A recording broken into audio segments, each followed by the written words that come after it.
No way.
Hello, everybody. Welcome to the Deadlock League presented by 10xGG. I am Super Bren. I'm joined here by my wonderful co-caster, Tanner Metro. Are you excited for this? Because this has been a long time coming. I'm super hyped.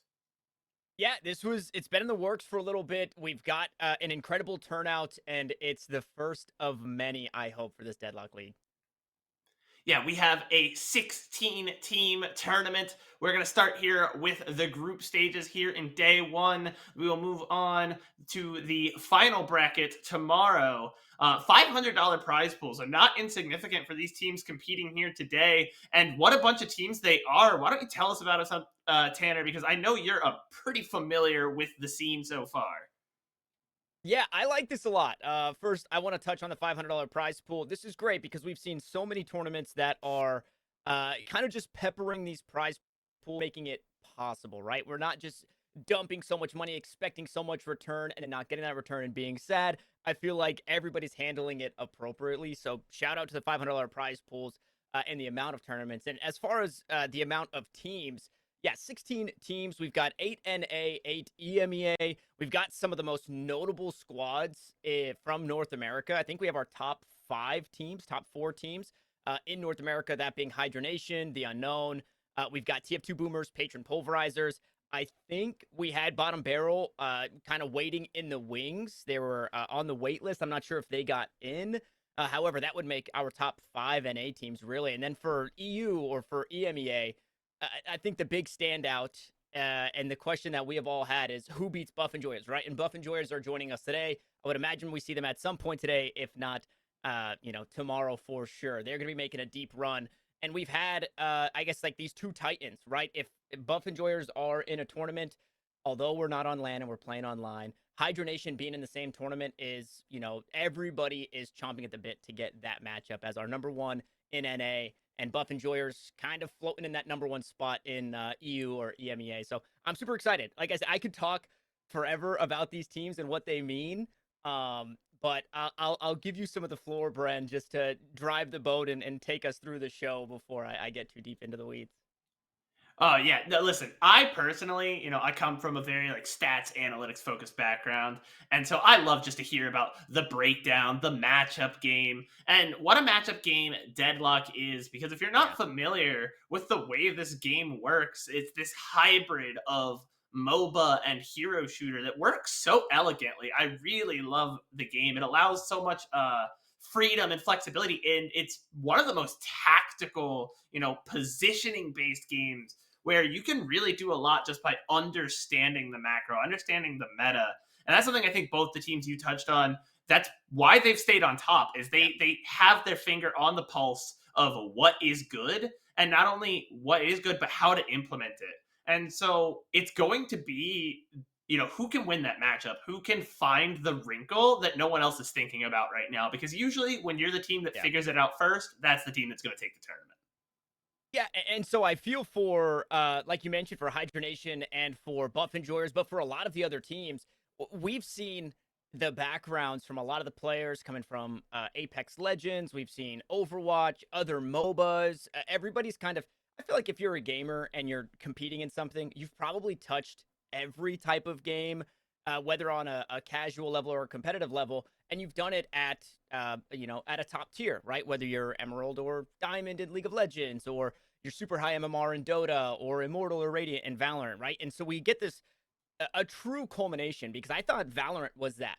We had a lot of people coming over from different places, but now Deadlock is kind of filling that role so perfectly that we are just bringing everybody together. But when it comes to our teams that shine and in way of macro, we've got players that are individually gifted, but we have teams that do well on one side of the coin, and then the macro, that where the MOBA really kicks in, right? Because the micro, you're thinking, if you're good at a shooter and you can use your abilities, you're probably a pretty darn good player. There's your micro. Individually, you pilot your character beautifully. But when it comes to the macro, right, how can you take that individual lead that you've got for yourself and turn it into a team lead and turn it into a, I guess, a map lead, right, or a positioning lead where you're Yeah, taking for sure. objectives? And that's really where the MOBA kicks in. And so you can see the brains of the players. I know we have coaches who really enjoy Path of Exile. So they're like, hey, these builds work and this should work as well. So we should try this. And then we have people coming from a MOBA background that's like wave management and things of that nature, which is why we saw players or heroes like McGinnis pop up because of her ability to manage waves and stuff. So yeah, the macro game in this is fun. Once we get out of that laning phase, we start to play around the mid bosses, the urns, the rest of the objectives on the map. That's when Deadlock really starts to get highlighted. I think one of my favorite things that this game does so well that you just don't even see, even in other MOBAs, is the risk reward factor of how long is it worth it to hang on to that outer guardian. Because how much value does the guardian provide late game? Almost none, because it's getting shredded. But if you can just get Yeah. a couple extra seconds to get across the map to collect that urn, sometimes it's worth it. But it also exposes you a lot. And each objective, as the heroes get more powerful and the builds come online later in the game, it's very fun to kind of, you have to do those calculations of how much longer can I stay here and defend this position before it's just untenable. And like you said, it's because it's a blend. It allows so many different types of gamers. I think Deadlock, it feels like it's a complicated game, and it surely is. There's a lot of depth there, but there's so many different angles from which you can approach it. I had someone that was likening Deadlock strategy to like Pokemon VGC, and they were telling me Okay. how Pokemon VGC meta was helping them understand the way Deadlock worked. And I think that's amazing. I think it's so cool that we have this game that is free to play and everyone can just kind of pick it up from where they understand gaming in general. Uh, Overall, super fun. I think the big thing is the big map. If you've never seen the Deadlock map, 4 lanes is a Yeah. lot to track. And there's been changes to the way that we've piloted those lanes and heroes have managed those lanes since the I guess the start of our closed alpha, our invite only alpha. We've seen so many iterations, so the development team is really changing the game and truly treating it like an alpha. And we've been talking pretty general, we've been talking pretty macro about Deadlock as a whole, and it sounds like our bracket is ready to show you guys exactly where we're going to be going because Bren, we do have to cast some games today. As much as I would love to sit here and talk to you Oh yes, sir. about Deadlock just in general, so we can take a peek and see where we're headed. So we've got 16 teams, which means we have 4 brackets of 4 teams, and this is where we get started, Brennan. I'm so excited because out of the 4 teams in NA, we've got 2 rivaling teams here in this one in Patron Pulverizers and TF2 Boomers, who are still, they're still paving the way for themselves to be able to get to the high heights that Hydra Nation have found themselves. Yeah, and that conflict, that kind of rivalry, iron sharpens iron. That's what I've always been told. I had lots of guys, steel sharpens steel, and so I'm hoping that starts early in this tournament because we're starting the day with Patron Pulverizers and TF2 Boomers here in Group C, and so I'm hoping that like we're gonna see them spark early, and maybe one of these teams is gonna catch fire because we've got a long day ahead of us, a lot of time to kind of let these teams get ahead of steam going in. And as you can see here to the bracket, it's got essentially 2 teams moving out of every group. We have the winners finals, and then there's an additional losers finals, and that's gonna be, I always talk about this in league tournaments. Do you favor having the full head of steam, having that extra game played, and your hands being a little more warm, or do you want to win, get out early, and like take that rest? Yeah, what I've seen a lot of the players do, and we're very fortunate that we have a tool come so early into Deadlock because it is something that it's been a struggle in other games. It takes a long time to get going in other games, or it just doesn't exist. But we've got a great sandbox in Deadlock. We also have private lobbies, custom lobbies that you can make. And what I've seen a lot of these teams do, either waiting for scrims or in between games, waiting for games, is actually just play 1v1s against each other. So whether it's a full match, which can be exhausting, right? Having to play another full match, especially in this bracket, because they'll play another one today after this. In terms of how much steam you have left, I definitely think it would be nice to make it through upper bracket finals and not have to play another game because, although you're not going to be game ready, quote unquote, game ready coming off of playing a game, these teams are still sticking to, the 1v1s or 2v2s, laning against each other, playing in that sandbox and keeping their hands warm. So, TLDR, just win to make it easy for yourself to not have to play another game, to not have to show more strategy too as well, right? If that game is streamed or you're playing against a team and somebody's able to get a peek at that one, the quicker you can get it done, the better. And speaking of strategy, one of my favorite parts of any good MOBA is the pick ban phase as we're getting in, and we see a good selection here. Perhaps a little bit wonky, but break it. Like, I want to break this down. I like the Gray Talon ban. God, I hate laning against that dude. So oppressive. On the other side, it looks like a Yamato ban from the other team. I'm interested to kind of see how these play styles break down. No Yamato, no Great Talon. That's some of the more I think annoying picks, and for a reason they got banned. I think I see two Kelvins.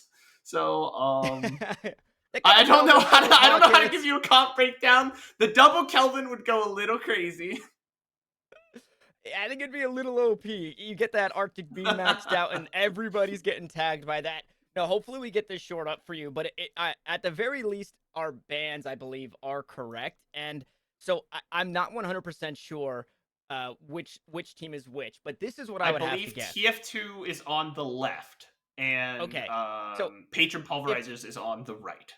If TF2 Boomers are on the left, it's very strange to me, just only because for Patron Pulverizers, they've just made some roster changes. We'll see if those take place today. I think Retsy's filling in, who's a former Apex Pro for Patron Pulverizer. So they're making some changes there. But they've kept a player called Yagu on their squad. And Yagu is a great player, but also is pretty, like, 97% Yamato. And so, which is why it leads me to believe that the right side is TF2 Boomers, because they're just target banning Yagu, who is usually a solo laner. They're trying to make that as uncomfy as possible for that.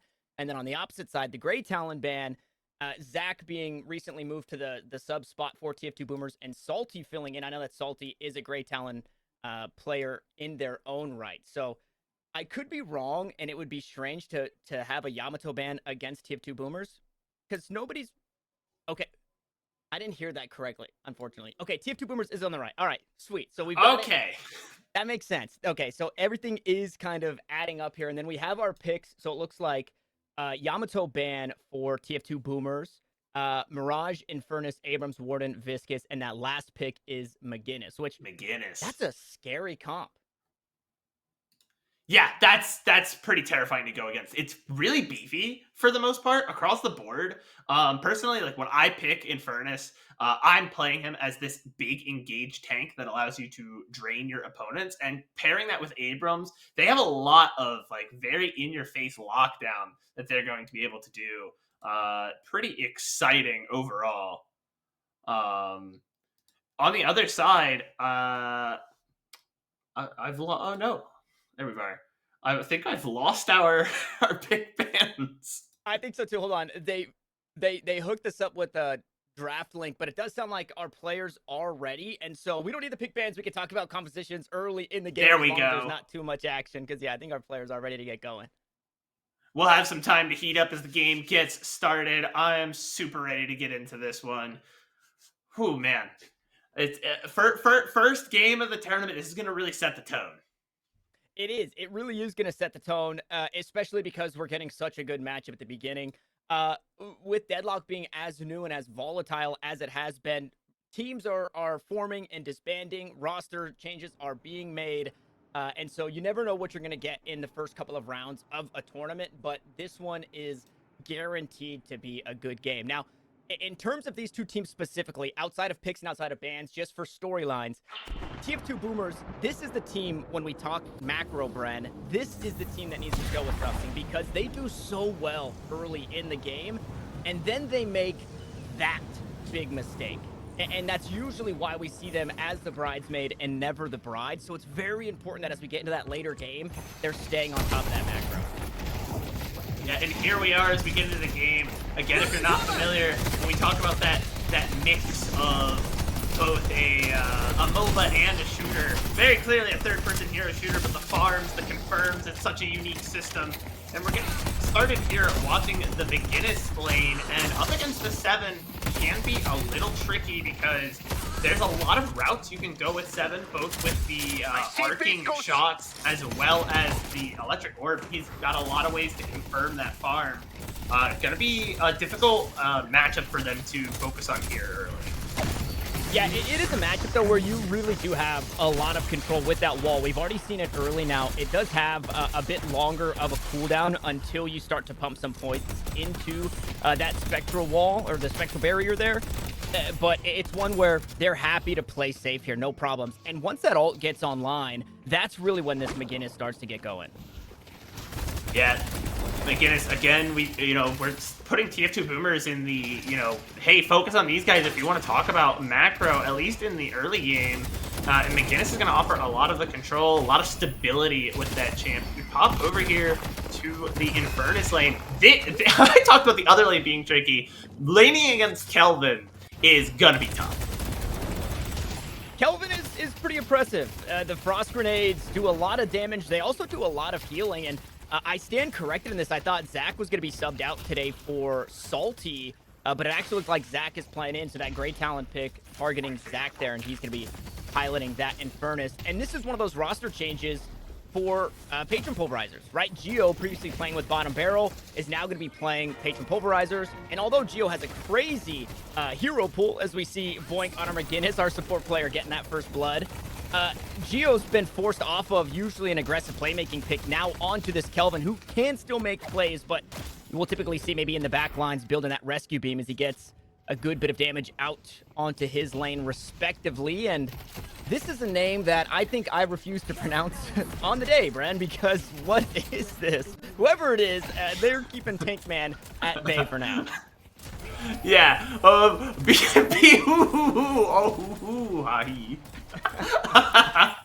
a great name! Picks up a kill there with the Lady Geist.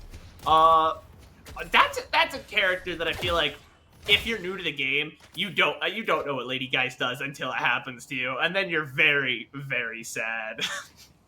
Yeah, I mean, yeah, and Tankman's just gonna have a hard time as well because of what's happened to Warden recently. Didn't get the craziest nerfs or buffs either way, but did take a big hit in the Majestic Leap. So I think Tankman has big shoes to fill in this game because of the changes to Majestic Leap, and finding ways to make this Warden, the beefcake that he was in team fights previously, as King Basilius dies again. This is your carry, for, lack of a better term here in Deadlock, and that 7's been erased from the lane twice already now.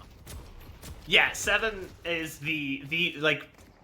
was for a while the best champion in the game, or sorry, the best hero in the game, like no doubt. And they've taken a lot of hits, especially to that early game, but later on, I think very much that multi carries. Now Geo goes down.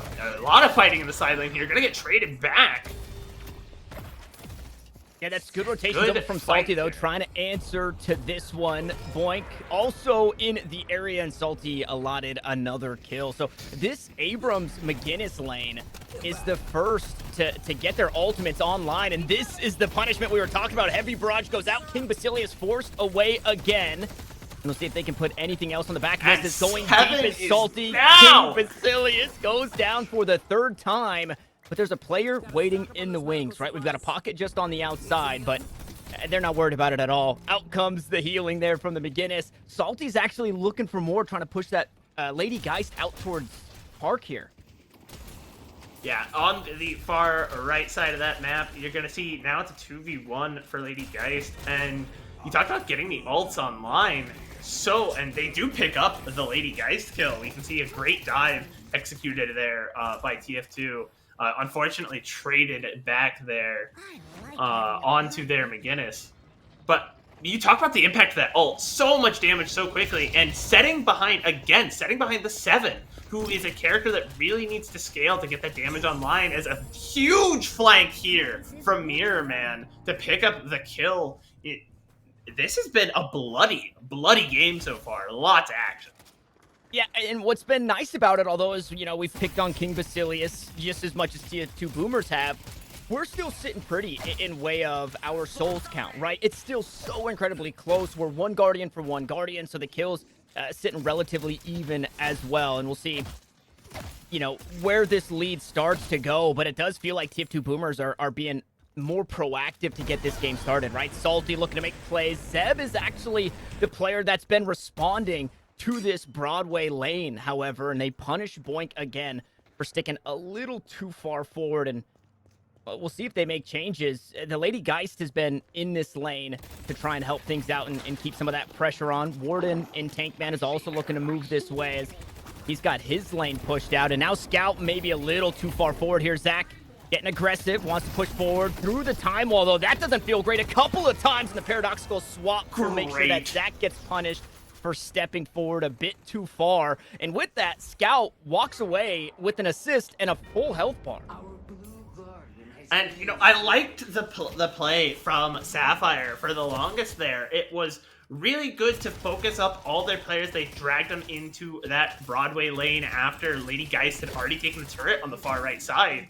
But a good response, even after, you know, we watched the Infernus go down, a good response from Amber overall, gets another Guardian, and now they're starting to, the game was even, we're starting to see a little bit of a lead, and it looks like Sapphire will just bring it back.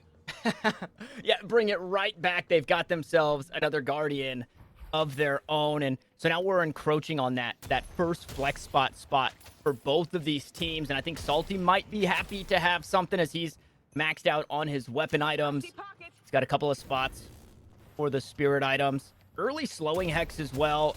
I mean, it's no secret, but it definitely helps deal with some of these movement abilities that are available to the characters. Ult is available, and that's a tough spot to be in. Soul Exchange is out, and Salty is down? No, Soul Exchange is out, and so is Salty, and the team is there.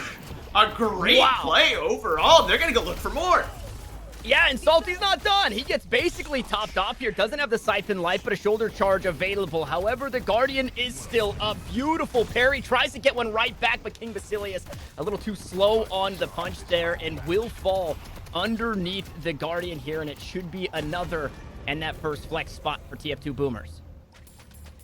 Yeah, that first flex spot, very important, especially, you know, you have a character like Abrams has been getting a lot of the kills, a lot of the souls going on to him, and he needs that weapon slot to really, truly unlock that mid-game damage to really snowball forward. And now, here we are, finally I can say it and maybe not be immediately proven wrong, a lead coming out for TF2 Boomers, who have really been able to consolidate and pick really smart fights. Yeah, again, maybe a little premature. That lead does seem to stay just narrowly in favor of TF2 Boomers, but an immediate response. Something happens on the right side of the map. We take a look over at the left side, and there's 4 players from Patron Pulverizers looking to answer back to match the Guardians for Guardians. Now, the individual leads, however, are there, right? Our Guardians are completely even, but it's been the kills now for TF2 Boomers that are starting to eke them ahead.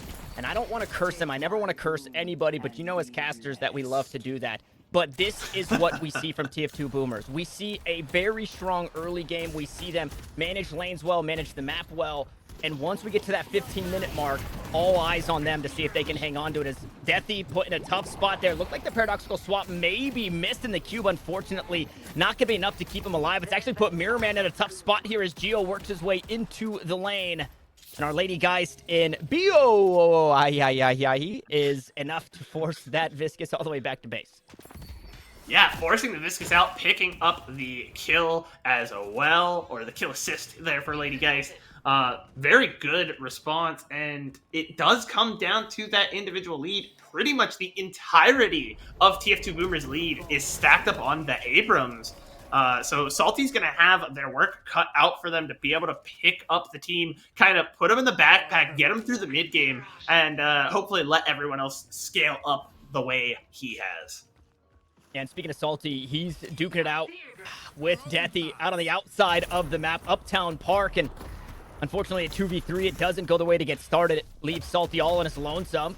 Nice heavy melee there. Able to get some of that health back. All right, seismic impact, superhero landing, but it's just a bit of CC. Not enough damage, and Scout will collect a kill of their own. And in the most recent changes, right, if you're killing the person who has higher net worth on the enemy team, you're getting a nice little payoff for that. So although Salty is, doing his darndest to just help his team out, I think him and Deathy a little overextended in that last little situation.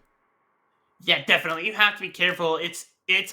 You want to push to get that the early walker, but if you're pushing out that far, especially when you don't have the vision on the rest of the enemy team, you get situations like that where you're gonna get surrounded, flanked, and it's over from there. Warden can't be allowed to go unchecked. All right, so as we've gone around with our teams, well, Boink and Tank Man go down. That's unfortunate.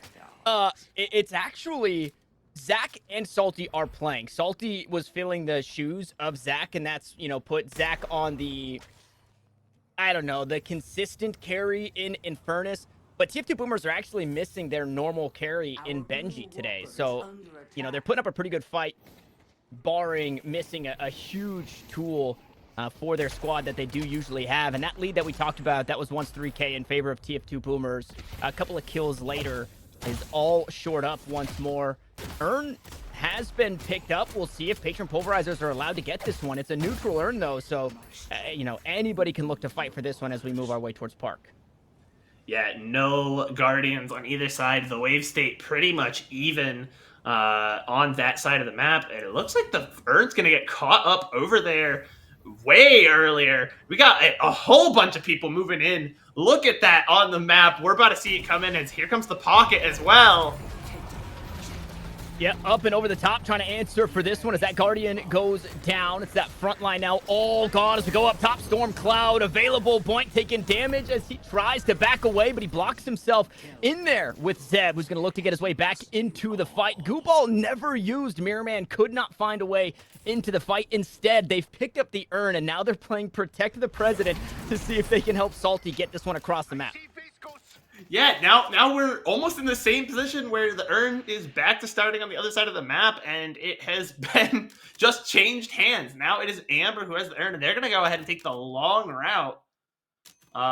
Looks like we're dealing with a small technical issue in the meantime.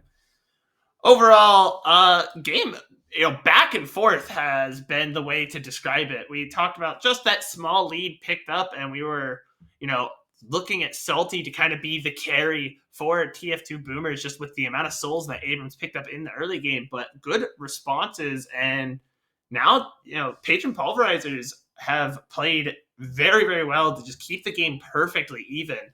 Looking at the comps, I think I would generally favor them later on, just because I think the Kelvin and the 7 get a lot of their value later in the game. I'd like to see your take on that, though. Which of these comps do you think, once we get to the ultra late game, who's really gonna be the star of the show? Yeah, I think Patron Pulverizer's composition is a little harder to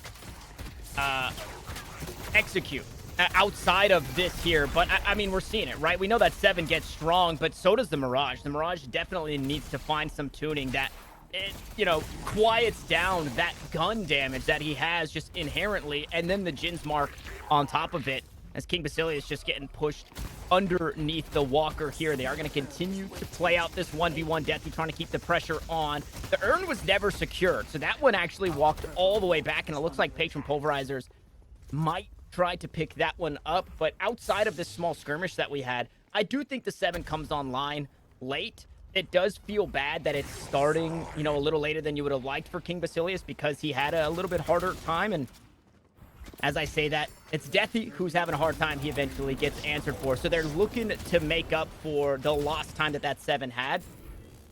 The problem with, or the difference rather, is 7 has a huge stun, great utility, and shreds in way of damage. That's what 7 brings to this table. The Infernus has a huge stun as well, and is so tricky to track down. And building Spirit Lifesteal on 7, you get so much value out of not 7, excuse me, Infernus. You get so much value out of tagging up a bunch of targets, getting the afterburn on everybody, you're healing up, you put your flame dash on the ground, and people have to worry about, you know, their spacing and not standing in that to not heal you and give you damage. And so I think the Infernus does a little bit more in way of that hard carry role, but 7 is definitely there with them.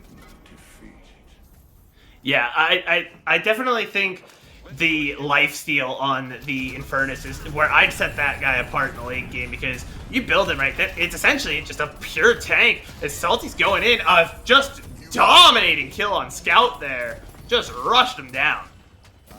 Yeah, and because of that, what they've been able to take in way of walkers has completely nullified the lead that Patron Pulverizers just got with the urn. And so this has put players kind of out of the mix to be able to secure that urn. We see the Lady Geist and the Kelvin finally coming back to try and defend this space, but the damage has been done. The game has been shored up, and it's actually TF2 Boomers who walk away with a very slight lead. Yeah, and that's, again, that risk reward, especially on such a big map. With the repositioning system, you think maybe we're going to be able to get in there and secure the urn, secure essentially that neutral payout, but losing the walkers is going to put them on the defense for a little bit while longer here. Honestly, I've never even remembered that you can just go and melee the center sacrifice. Yeah, it does take a bit of time. So fortunately, TF2 Boomers, they've allotted themselves some times. They answer to that far right wave, that park wave. They get that lane pushing back towards neutral. The rest of the lanes, the Wascally Wabbits, the rest of the lanes are pushing back. You know, given enough time to do that center sacrifice. Something that I want to talk about, however, is I'm gonna hold this thought, right? Because the fight's happening. Urn just around the corner. It has been picked up by Patron Pulverizers. Deathy looking to find that urn holder. Dropping down is the Paradox.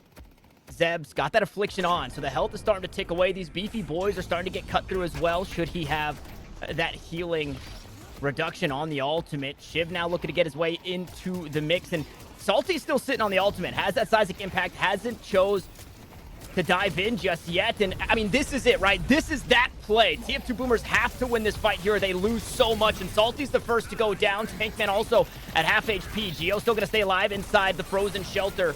Will live for a bit longer. That health getting topped back up, and both tanks make it. All three are gone as Mirrorman also erased from this fight. It's an urn picked up. It's 4 players dead. King Basilius answered and respond, sure, but how much more can Deathy get? There's so much weight on the shoulders of the Mirage here, who tries to parry once more, but it's just a step too slow, and a huge team fight goes away with Patron Pulverizers.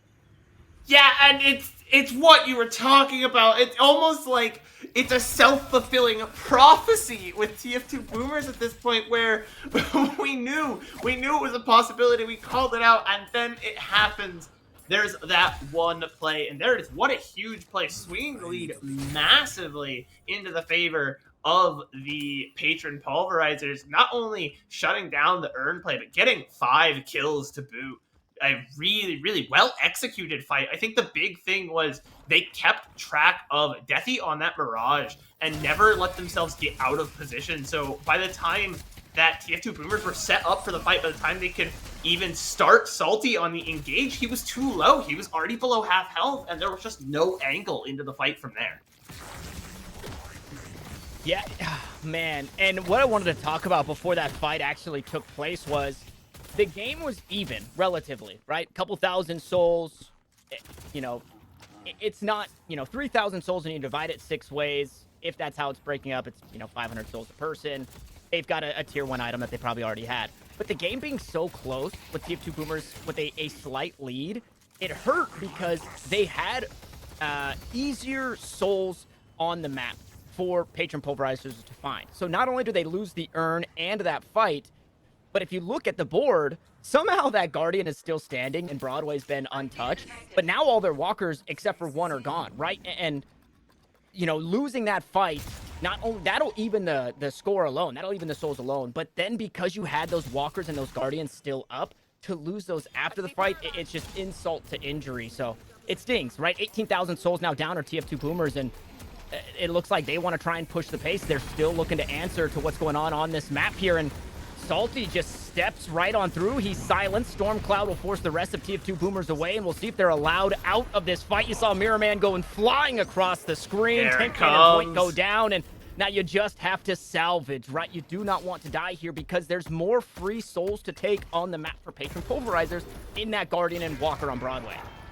Yeah, Broadway is just standing gold right now, and I think both TF2 Boomers and Patron Pulverizers know it. You see this in a lot of MOBAs, where you'll leave some of that up. It's not a priority, and mid boss just absolutely shredded here. It is gone, and they're gonna get that no contest, obviously, because a really great play from Patron Pulverizers. I think. Like you mentioned, when they not only did they win that fight, but they turned it into gold by taking objectives on the map. It was really smart play overall. Just they know not only what they want to do, but where they want to go from there. They're looking at these fights 2 or 3 steps ahead. Not just what do we do, how do we take this fight, but once we win it, where are we going next? They seem to really be all on the same page. Yeah, okay, so we've just been saved as Patron Pulverizers is Poshy Pop's team, and the goofy name is Poshy Pop. So now we know. I don't know why we didn't put that together earlier as, Poshy Pop. It's Poshy Pop Squad. But we've been saved thanks to that pause. Somebody said that Poshy's monitor went out, and I would imagine that's the only. I was having a lot of fun with that name. I mean. Hey, when you're given the another time to fight say break out, and Mirage is not long for this world, getting away, but not long enough. Just absolutely shredded. Out of position is, I think, kind of been the operative word here for TF2 Boomers late in this match. They've been mostly just kind of caught off guard, caught a little flat-footed by Patron Pulverizers. Yeah, and I'm not smart enough to know, what the right play is when you're down, especially in this game. But I think the idea there from Deathy was, I'm going to go pick up this urn, and I'm going to bring it back to our base, because we're not in a position to get it ourselves, and I do not want to give that up for free. So I think Deathy was just trying to get out there, trying to make something happen, and it just feels so bad when you're the team that's behind trying to make something happen, because you lose 10 times out of 10. And now we go up top with King Basilius, Stormcloud online. Catches a few with his ult. The Infernus is taking down. Here we go. No one's touched him, and the fight is on, but it's just too late for TF2 Boomers. Yeah, your Infernus is gone. How much more can you get? Salty now erased, and that's Shiv ultimate coming through. Execute after execute after execute. And Deathy, the only one that stands, only because he was dead and not in the fight to get it started. So, this feels like deja vu. One team is pushing the base. Unfortunately for TF2 Boomers, it isn't them. It's their base that's being punished now. It's going to be shrines. It's going to be more than that. I think they'll be able to reset the patron here as well, and Deathy just has to let it happen as he waits for his team to respawn. Yeah, no point in sacrificing any more. What's happened has happened. Need to regroup and look for a big play if you're here. But TF2 Boomers, it's just got to feel so tough. That snowball, we were even for so long, but once it got rolling, man, have Patron Pulverizers just kept up the tempo. Yeah, and this is, I don't want to say that it's, again, I'm not the smartest man, but if I've recognized the tendency in TF2 Boomers as we get into that mid to late game, surely Patron Pulverizers have as well, especially through scrims, through watching officials, whatever it may be. And so, perfect for them to capitalize and recognize, hey, in this earn play, TF2 Boomers are probably, if they're not going to force something to happen, they've just put themselves in a bad spot that we can force something to happen. And then it's all downhill from there. We're starting to see that snowball. So as much as I've been harping on TF2 Boomers, I want to give that credit to Patron Pulverizers for being able to make that possible. I do feel a little bad. I talked about the difficulty of Patron Pulverizers' composition to get it going, but they've made it look so simple. Scout looks so good on the Paradox, finding picks wherever they need it. We haven't gotten a whole lot of pocket love, but every time in a team fight we've seen TF2 Boomers POV, they've had the Affliction on, which tells me that Zeb is doing exactly what Zeb needs to do in way of getting into that fight, getting that ultimate down, and then just allowing the rest of the squad to shred through the melting TF2 Boomers.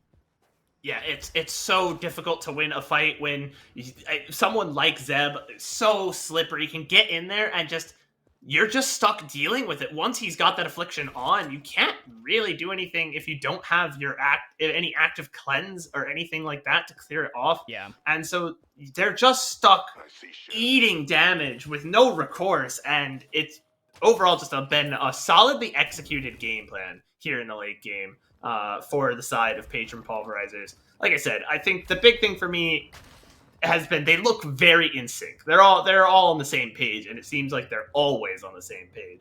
We're gonna have to maybe see a wrench thrown in there.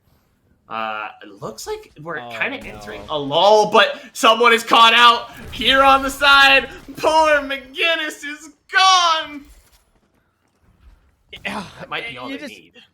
Yeah, you have nothing there to help you. That is just such a bad spot. Boink, you know, trying to find a crumb of souls, trying to do something, and unfortunately just gets caught out is way too far forward. And yeah, that really opens things up now. Patron Pulverizers knocking at the front door once more. And I say knocking, but they've really just allowed themselves in. Huge swap there again by Scout, and Zach is deleted immediately. And if anybody wanted to help, they've been stuck at bay because of the storm cloud again. So King Basilius, looking like a peasant earlier in the game, but puts the crown back on and goes huge to help his squad win it here as Patron Pulverizers secure the Patron and take down TF2 Boomers. Yeah, Patron Pulverizers pulverizing the Patron indeed.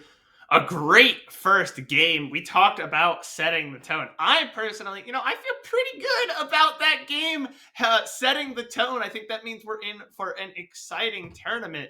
Overall, just a slow, methodical early game is not what we got.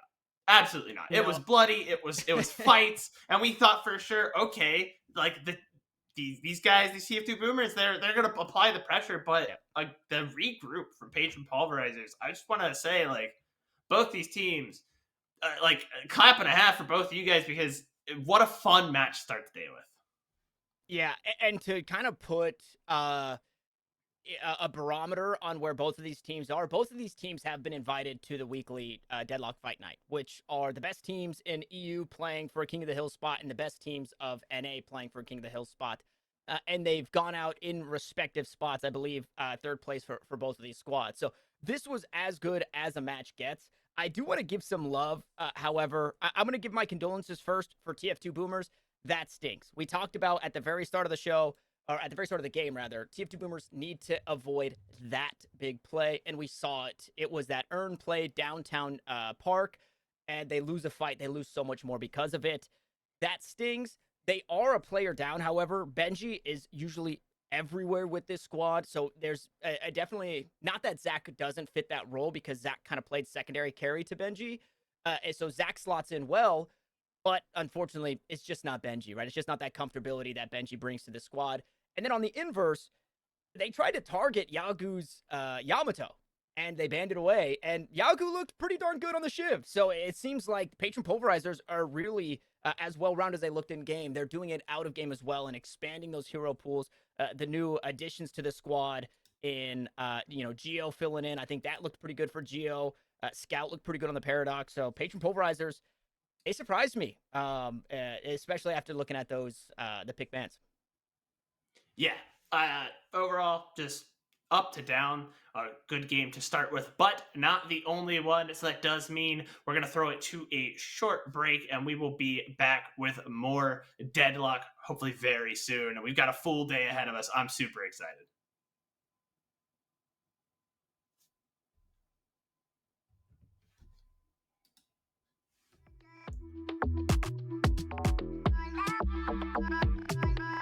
Awesome. I saw someone be like,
back, everyone. Hopefully, I'm a little less variable this time. I may have done some tweaking, but we're here for a second game of Deadlock, and after the first one, what not to love out of that first game? An exciting bout for sure. We've got another, I'm hoping it lives up to the hype, of a second match here. Tell us a bit about our two teams here, Tanner.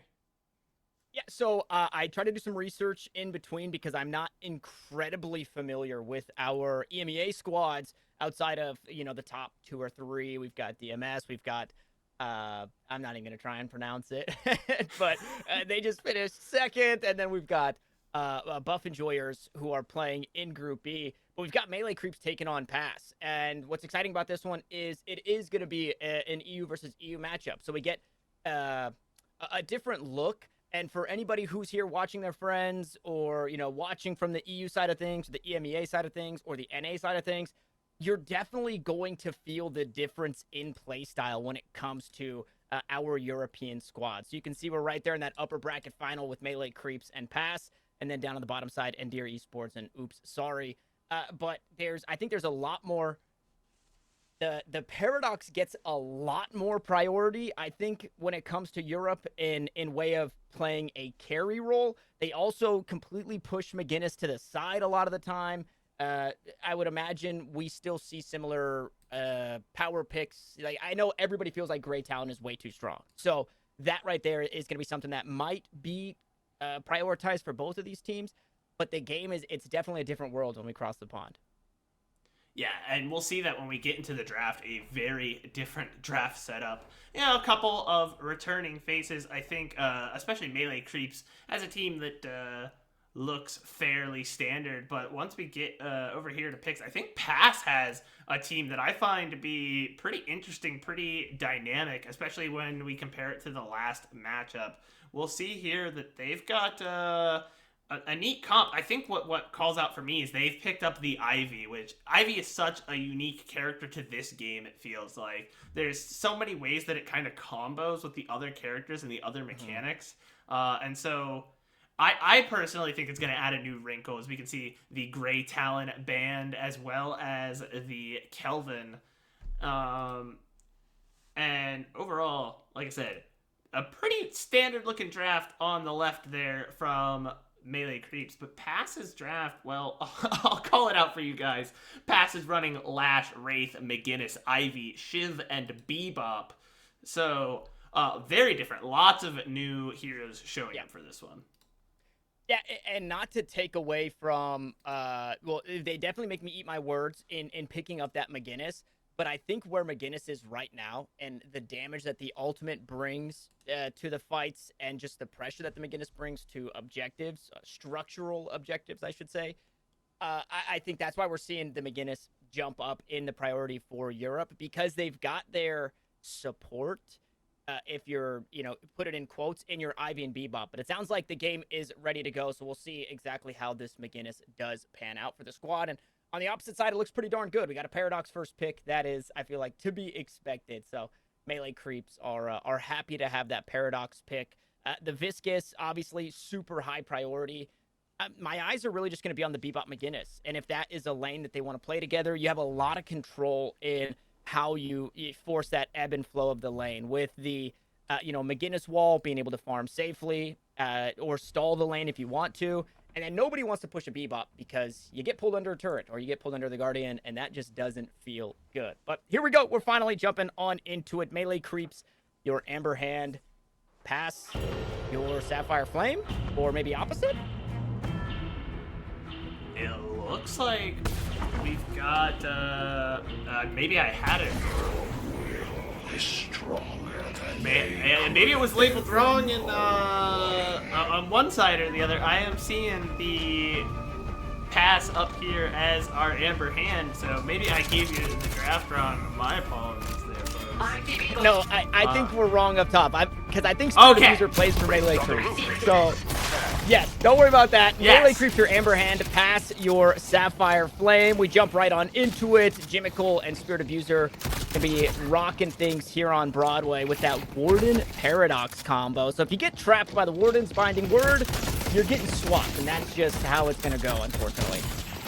Yeah, but it does open up some opportunities on the opposite side. They have the Paradox, or sorry, not the Paradox, the McGinnis Bebop up against the Paradox, and that essentially sets up, if you're going to get hooked into that turret, you're going to get punished if you are out of position.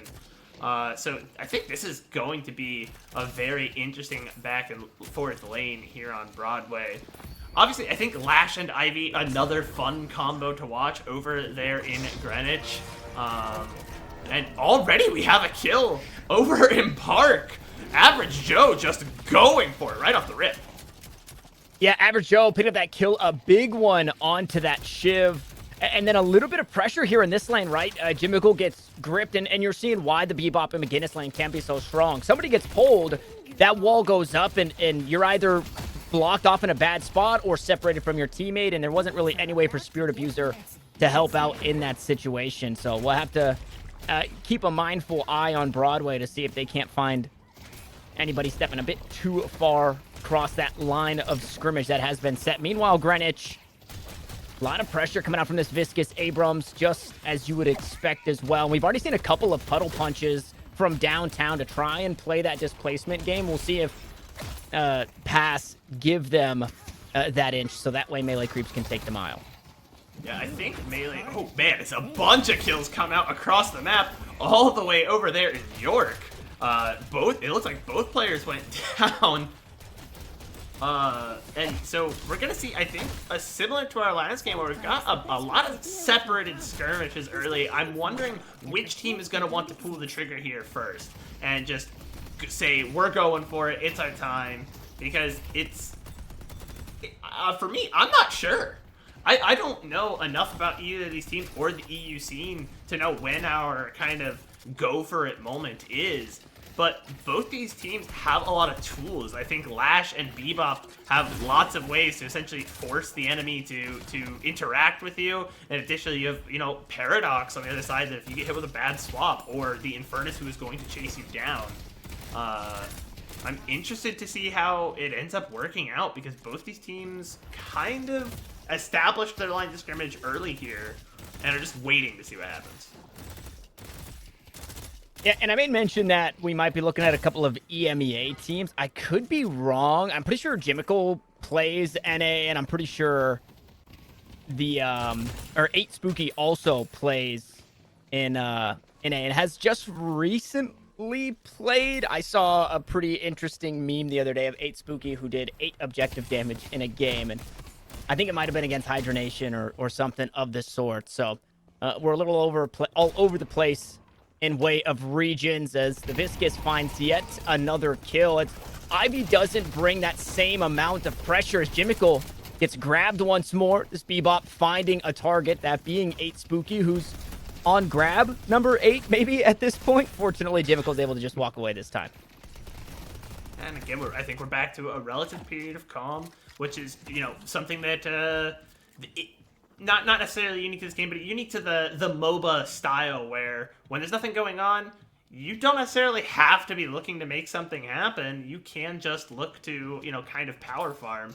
But speaking of looking to make something happen, look at the Abrams sitting just off to the side there, and they're going to go back to their lane. Nothing doing, no angle for the flank.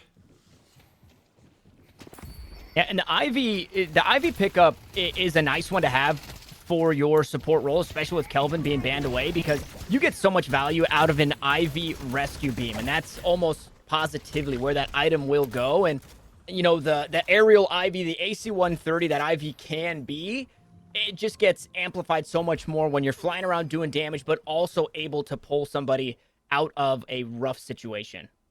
And Average Joe picking up another kill on Mercedes over there in Park, kind of bullying his lane opponent up almost 1,000 individually in that lane. And that's what you want to see, I guess, because I think Mirage is a pretty decent, carry later on, and to have them get a lead early on, not gonna complain about that if you're their melee creeps. No, not at all. As we do hear that airdrop, it didn't seem to get a whole lot there. It has forced SC back underneath the turret. Meanwhile, this lane that seemed to go swimmingly for the Bebop McGinnis has lost that kill pressure as McGinnis does go down. Meter, I'm assuming that X can mean so many things in the name. However, a tough turnaround in what that lane once was, and happy to have it, right? Because of the Paradox and the Warden, a little bit behind on souls, but they've made their way into the catch-up. Yeah, and that's going to be good. We talked about Paradox quite a lot, being kind of the favored carry. It's where they're going to want to funnel these souls as the game goes on, if they are able to. And it just makes a lot of sense. There's so many ways for Paradox to just kind of bully the enemy team and force their way into kills. And so I think we're going to perhaps see some play around that, as again, it looks like another flank angle over there in... Sorry, I got distracted by the kill feed. Another pick on to Jimmicle. You don't want to see that. Just another play made against that Paradox. Another play made for the Bebop McGinnis lane. Yeah, another one picked up. That was actually the Lash making things happen over there. And once that Lash starts to get online, starts to get a few abilities online, obviously having all of them now, playing in these middle lanes, you can get so much value, you know, playing the height that is allotted to you, whether it's working your way from the museum between Broadway and Greenwich, or even some of the tall rooftops between the inner lanes and outer lanes. Lash does get a lot of value, and I think they're maybe expecting a swap here soon. That cooldown happening pretty... No way. That grip, unfortunately, does not pull Jimmicle across the line of scrimmage. But you can see, right, Moss is here, hanging out the whole entire time to try and make good on this play. Now we get the Hyper Beam ripping through, but a truck is in the way, and a truck is way tankier than a human being. So Warden able to walk away from that. It's no harm, no foul, as nobody's gone down just yet. Meter, though, taking a bit of damage, getting run down underneath the Guardian, and the Hyper Beam from the Guardian will not be enough to turn things around. The health bars are low, but nobody is dying on the side of the Amber Hand. Yeah, man, you talked about it that early on, how much the Lash can impact, and they looked to make that play, but talk about impact. Average Joe is just putting in work this game. How many kills does that guy have? 5, 6 already? Just absolutely great work coming over and cleaning up a bit of a dirty fight in Broadway, and all of it goes over to that Mirage. That is going to be one dangerous fellow moving on. Yeah, I mean, we saw it in the last game. It in your games at home. The Mirage definitely needs a little bit of tuning, and the coach of TF2 Boomers, Ryan Central, was actually talking about the Mirage and Shiv matchup specifically, and talking about really what the Mirage brings to the table, and it's the consistent damage to get that bloodletting started, and then the burst damage on top of it. So it's one of the stronger abilities to work through. And speaking of strong abilities, Paradoxical Swap has to be one of the best in the game, as it awards yet another kill to the Amber Hand. It's Spirit Abuser to pick that one up. Meter putting himself in a tough spot once more. Is able to heal up, though. Medicinal Spectre, able to help get that health bar moving in the right direction. Cube already used. Out goes the Concussive Combustion, and everybody's starting to walk away from this one. They know that the ults have been used, and we'll see if Pass try and find their way back into it. Speaking of ultimates, Hyper Beam's online. Viscous is low, but he sneaks away, and now Spooky just going to have to do what he can to make the best of this ultimate. Yeah, and a lot of good cooldowns burned, and the damage ultimately ends up being enough. Meter able to pick up the kill on the side of there. And that's what you're looking for if you're on the side of Pass, is just to force out those ultimates defensively and then pick up some picks where you can, because overall they're kind of on the back foot this game. And so that's a good play, I think, overall. You know, you really like to see that if you are Pass, but they have to be careful, because if they overextend, look at the group up in Greenwich. Lots of Amber Hand players over on that part of the map. Yeah, it's about to go down, and SC, the big blue go button here for the squad, able to get things going for the melee creeps. And I mean, that one kill just led to so many around the map as well. McGinnis and Bebop go down here. The Wraith goes down opposite of them, and it will be the third Guardian finally falling. So, I mean, it's been incredibly bloody, but for Pass to be hanging on to the Guardians for as long as they did, you have to tip your hat to that one. But now you take a look at, you know, what's in front of you, and it's SC maybe looking to get some more. Charged up melee, not finding the damage just yet. Moss maybe walking away from this one. Grapple assisting in that maneuver. But it's a 13k soul lead right now. If you're past, you need to try and find a way back into this game. And it looks like the urn is actually the first option that they look towards. Yeah, it looks like that, they might be looking for the urn, which makes sense. They need something a little asymmetric. They need something where they can play away from the Amber Hand, because all of Melee Creeps has, like, 3 of their lanes still have Guardians. The amount of wave pressure you can put out and keep those minions forward and continuously hold the space because of that, it's very difficult to overcome. If you're already behind, now you have less space to play in. They have a long lane to chase you through, and if they want to fall back, it's much shorter. So you're playing in a very difficult position at this point. And as we see, yeah, the individual leads, look how much it souls for average Joe there. 12k already. I'm not seeing the angle. I think, honestly, it's going to come down to execution. Pass is just going to have to find some fight where they execute perfectly, and I think that's the angle, just to group up and force something to happen. Yeah, well, I mean, if you take a look at the map, right, and just, here's the MOBA map state, you've got that Guardian down, Park, right? Far right, you've got that Guardian down. I don't know who you're sending that direction. Maybe your Wraith, maybe your Lash, because they're both pretty escapable. But send them that direction, get some pressure on the right side of the map so you can start to get those low HP Guardians on the left side, right? You see York, you see Greenwich. Those Guardians are low health. And, this 12k, 11k soul lead will start to dissipate and will start to even itself out once you're finding those Guardians. So we'll see how much pressure is put this way as we go back to Greenwich. And this is the lane, right? Broadway starts with a B, but it's Greenwich that's going to be bloody here. As Salah looking to find ways into the fight instead. It is just going to be a splatter. Good damage onto Mercedes, and the Shiv has been erased. Yeah, another good play. Another play into the hands of Melee Creeps, and they just refuse to let go. They're clenching down. A great pull, though! And maybe they can find a play onto this Abrams, and he's gone. And he's gone, yeah.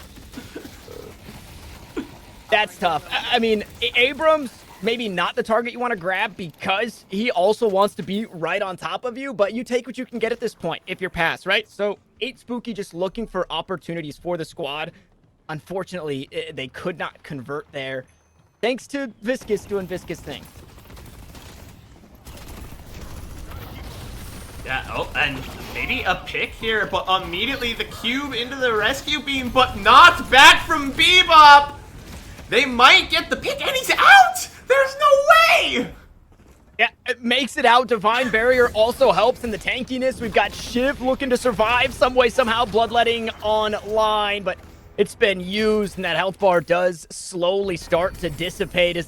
I mean, again, you've got it in the palm of your hands, and it slips through your fingers. First, the Abrams pick, then the Infernus pick, and unfortunately, our Sapphire Flame, they can't burn anybody.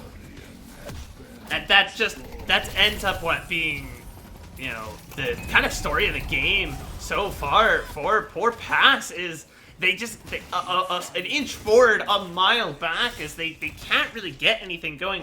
Once you think they finally, found it, they're just that far away. And when you miss out on a pick like that, you're down all your cooldowns, or in the instance of the last one that happened, now the enemy team has information. They know where everyone is, and they can get a pick of their own in response. Just really unfortunate. If a couple of these plays, shifted a couple of centimeters the other direction, maybe this is a more even game. But overall, 16,000 soul lead, and Melee Creeps aren't giving it up anytime soon. No, not at all. They've managed to hang on to it. We'll see. They're looking to maybe grow it as they take a step towards that urn. And with the urn changes, right, the winning team, it's a little bit harder to secure the urn. We'll see how much of a fight is put up, if any at all. And I think because of those urn changes, there's a world where we see this urn just constantly getting reset back in the spawn of Melee Creeps here, this Amber Hand, because they don't want to give up the easy urn over to Pass, right? So Pass now posturing to try and defend this, but we'll see if this is really even invested. It does look like Salah is headed that way with the urn and has some teammates in tow. SC and Spirit Abuser are actually looking to get this fight started, but there are only two here. Last Stand, 600 HP, and the Last Stand heals absolutely nothing. So Spirit Abuser is gone, SC is gone, and this urn play has gone sideways here for Melee Creeps. Can they find some more? Lash gonna rip Jimmicle back down from the rooftops, and another couple of kills, and Pass have found their way back into the game. This is what I was talking about. This is what I meant when I said group up, find your moment, and force something to happen. They're going to go immediately here onto mid-boss. And, you know, I want to talk about what you said. Just taking that urn, taking it into spawn, and resetting it was a perfectly safe play to prevent a play like this happening, to prevent that comeback for Sapphire, you know, not letting the Sapphire Flame get their way and get back into the game. This evens it out quite a bit. And now, all of a sudden, you know, Melee Creep's going to have to play defensive here for at least a little while the Revitalizer is up. Yeah, and so mid-boss is down. The souls are, you know, cut in half, right? 6k. It would have been great to get that urn, but Melee Creeps, they mitigate the damage that can be done in that situation. Hey, you just lost a huge fight, but you didn't lose the urn, which would surely push Pass in the right direction to getting this game closer. But you see there, just briefly, right? AP between the two squads is 96 to 93, which means Pass have put themselves in a good position. Although down on souls, they're still there in inherent strength, right? Having the ability points to level up your skills to tier 1, tier 2, tier 3, whatever it is. We're still very close in this. That was, I mean, I could harp on it forever. I don't want to harp on it forever, but that was a huge play to get themselves back in the game. And now they can make a mistake because they have the rejuve, and they've got it for the next couple of minutes. So it's okay if they lose a fight. It's okay if things don't go their way. They also alleviate so much pressure. I'm going to stop talking for a second because SC might look to find something. No, it does look like Engineer is just going to sneak out of that one. But they bought themselves space in way of pressure. As another fight breaks out, I want to talk about the pressure, but Jimmicle's keeping it on. Unfortunately, McGinnis gonna go down here. There is an answer. Moss looks to find a way into the fight. How does the Paradox escape? No, through the veil they go, and taken down. They will follow the two that fell on the opposite side. So Pass answer back, but again, less hurt there. And Rejuvenator, Pass have Super Troopers. There, I'm done. I'm done talking about the pressure now. All right, that's what we're getting to is, I think, and here you're going to see it. Even trades are winning trades when you're behind, because you can just afford to try and play it for those comeback mechanics. And in this case, the Rejuvenator means that even plays are certainly winning plays, because they still have members down on the side of Melee Creeps, and Pass has everybody back. So overall, those are fights that, as you know, if you're a member of Pass, you're perfectly happy with what just happened there. A 2 for 2 ends up becoming a 3 for 2, and it looks like there's gonna be more.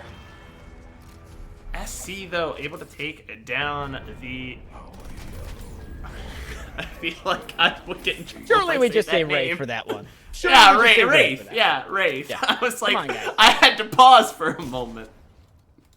Yeah, and so that hurts though, right? Because that's a Wraith without the rejuve. Walking back into lane like that, getting that aggressive with nobody there to help you out, and dying, it does not feel good in any way of the term. No way, ripped from the sky, kinetic carbine, there's no way out, surely, right? Stoneform is on. How does Engineer survive? The answer is they don't. Another kill picked up, and Pass, they're passing the lead very heavily back in the favor of Melee Creeps by having these players get picked off like this. Yeah, positioning is so important on a big map, but the picks does mean that they bought time for Meter to return the Soul Urn, but a huge fight is going to come out, and it's entirely in the favor of Melee Creeps. 4 down! SC picks up 2 of them there at the end. This is a huge play, and it feels like the Soul Urn maybe not worth the amount of time you're about to have people off the field. No, and they tried to secure that urn right as the next one was coming up. So they try to beat that timer. Maybe they can get 2 in a row, and instead that fight has led to 4 players dying, like you mentioned, and the urn quite possibly going the other way. SC did stick around for a little too long, does get ripped out of the sky, so ultimate canceled. and unfortunately can't fight his way out of that one as beefy as the Abrams can be. 3 is going to be a little too much to deal with there. So all said and done, Earn secured the Soul lead. It's not even worth talking about. But this next Earn being picked up and brought all the way back to the base and possibly secured for melee creeps, that is really the cherry on top.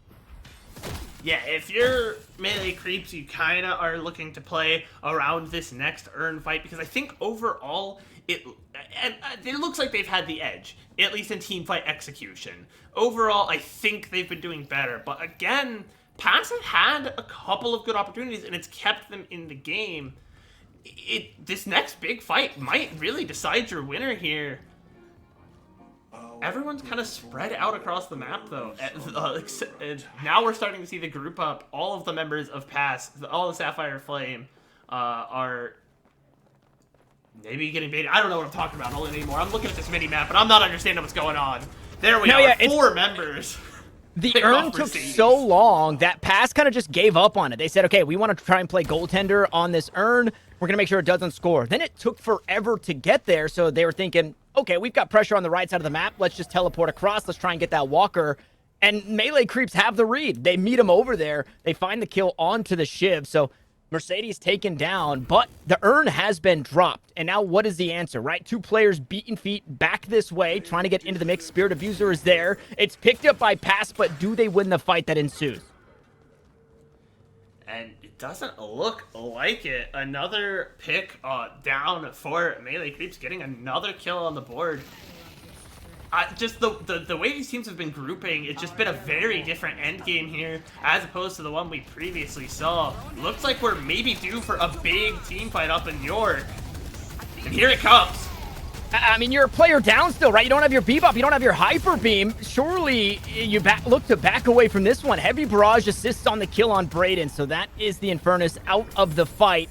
And it looks like with that, melee creeps want to walk their way out of it as well. Chasing him down, though, is Pass. They're not giving up just yet. Beautiful wall there. Catches the Mirage on the opposite side. And Average Joe started strong. Can he survive here in this one? Mercedes on the chase. Ultimate not available. Surely the bleeds will do it, and that is going to be the elimination. Average Joe is gone, but SC has worked his way into the fight. You know what? He didn't love the fight. He loved the idea of the fight, so he uses that ult to get out to safety. Yeah, gonna ultimately leave out, and there's still 1 walker to play around, and we're kind of in almost the inverse of the objectives, the map state situation we were from the early game, where, you know, the lead was in the favor of melee creeps, and they had all of these extra guardians out. Well, now there's still 2 walkers on the board for Pass, and they can look to play around those lanes, or around the safety those lanes provide by having their minions out a little bit further, and use that to provide pressure everywhere else on the map, including here on mid-boss. They're just going to go for it. They're shredding it down, but there is enough time for maybe a melee creeps response. This is tough, though. Yeah, I think melee creeps, they're all here. I thought we were going to get a bait, but it looks like they want to try and take this rejuve. Is there any stall? No, not at all. The McGinnis wall going to help secure that one. So rejuve picked up. Out goes the telekinesis, and Mercedes is ripping knives through everybody. As 3 players work their way into the fight, they're immediately taken right back out. It's gray screens for 4 on the side of melee creeps, and Pass come up huge in that mid-boss fight.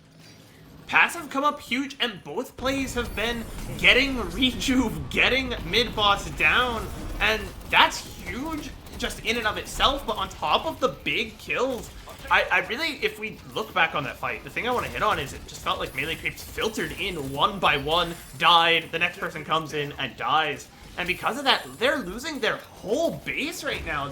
And even if they get a pick on an overextended member of Pass, what does it do? They're going to be back up in no time flat. A very rough situation here in the late game as the game is kind of turned on its head. It really has. Meter getting tagged up a little bit. SC was looking for a fight. Wall going to deter things for a moment longer, and SC just has no way out. 6-player assist on that one as Spooky picks up the kill. Silence for a moment, though, so can't get that Hyper Beam off, and now we're starting to see the Amber Hand have a firm grip on this one as Pass are forced back out of this fight. A 1 for 2 thus far, and we'll see if Pass stick around for much longer. Engineers getting chased down. Mercedes sending them shots on the way out, and they will walk away with their victory. They pick up both shrines, so they've got themselves every single flex spot available, a handsome lead as well, and the Rejuvenator's still in their back pocket. Yeah, just overall, all 4 flex spots, that means the late game builds are about to come online. We're going to see some ridiculous damage outputs. The numbers are going to get a little wacky at this stage of the game. And that's where I think the Rejuvenator has its most value, because you step out of position, you get picked, and you're very quickly going to die this late in the game unless you're building fully into that tank, fully into that, ability to stick around. The Rejuvenator buys you a little leeway on the plays, as we're seeing a huge skirmish come out here in the side lanes, here in the alleys.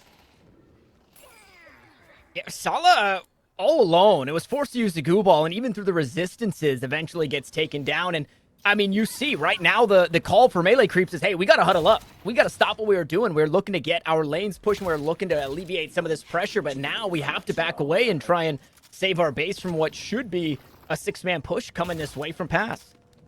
Yeah, Pass does split out one member onto the York lane there. We might see a bit of a feint as they bring everyone else up through these middle 2 lanes. And here comes the initiation of the fight. Lash going in! Yeah, Spirit Abuser, first target on the list here. Hook still available. Nobody found just yet. Silenced up was Moss, so he's forced to back away. Does not have the Death Slam for 20 seconds, so is just going to be using the fisticuffs here to get deep on into it. His Ground Strike finds a good bit of damage. Jimical already erased from this one, and that Viscous is still not alive. So with the Shrine's down, the Patron follows, now looking to reset here as they back away. They're going to be without Jimical, but 5 players are still alive. If they can find something, anything, right? The onus is on just a straight-up brawl because you don't have the paradoxical swap. Yeah, they need to find some pick. They need to find a squishy member and annex everything into just destroying them, because Pass is not backing off. Pass wants to keep up the pressure while the Paradox is down, because they know it's going to be much more difficult for someone to just get absolutely ripped away from their team, just get picked. And that is something that they know they can do in return. And here goes the Lash going in, a huge pull. Everyone in the pit! Yeah, rips them right into the pit. This is where melee creeps want to be, but unfortunately their health bars not going the way that they would have hoped as they look to fight their way on out of the pit. It's only one that dies, but the concussive combustion still went off. It slowed things down for a second, but melee creeps just have no leg to stand on. Moss is finally answered for, but everybody's starting to die as Jimical finds his way back into the mix. He's the only one that stands, and Pass have found a way into it, and the Sapphire Flame burn the Amber Hand here in this one. Yeah, and just, back and forth was the game. At first, it was feeling, very in the favor of Pass. They were doing some very good work early in the laning, and then it quickly flipped back over to melee creeps. We're like, oh, melee creeps is running away with this one. And then back into Pass with that big play. And then back to melee creeps, and then Pass made another big play, and then it just snowballed from there. And you know what? I'll take it. That's the type of close game I like. Instead of, for those of you familiar with League of Legends, the LCK style close game where it's no one does anything for 20 minutes and then the game ends. No. Yeah. This was everybody's doing everything for the whole game, and that's just pure unbridled fun. Yeah, and what makes me sad as we take a peek at the bracket here is, and again, I've got no leg in this race. I'm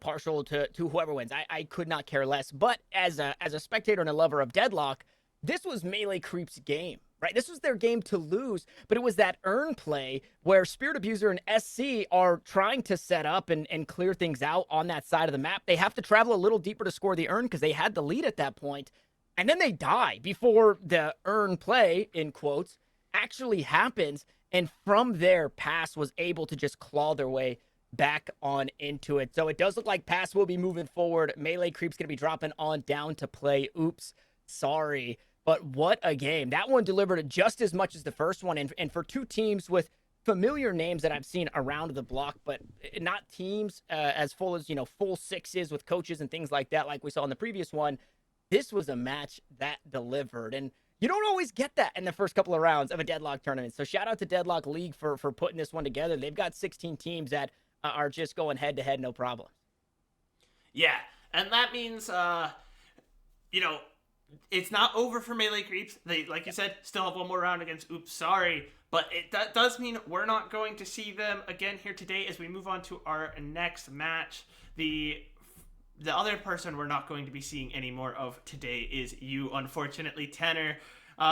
Anything you want to say to the people before you step away? I've had an absolute joy being your co-caster today. It's been a lot of fun.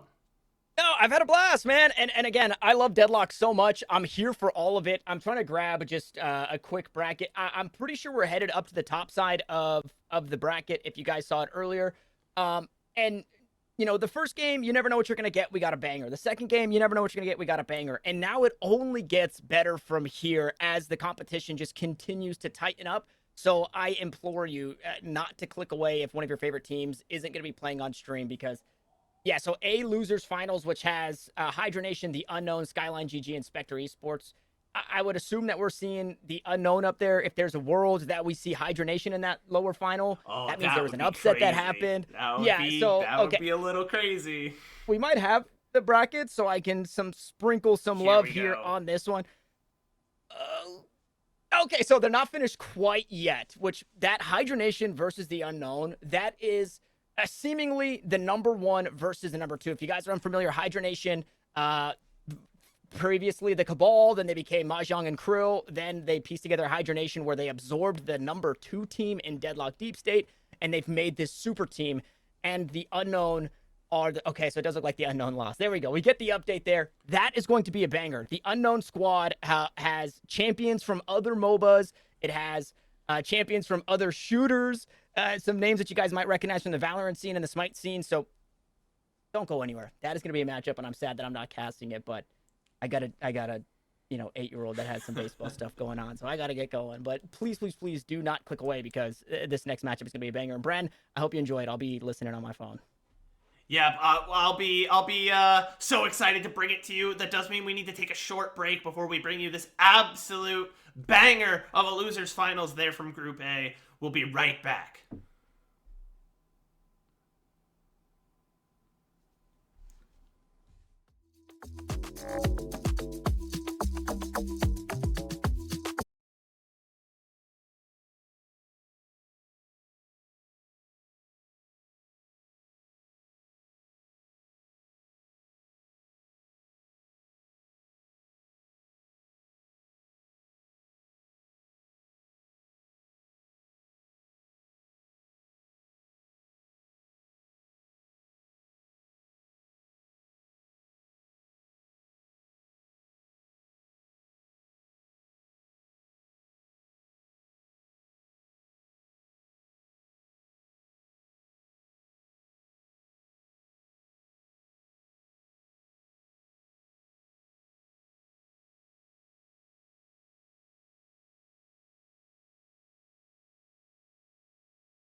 You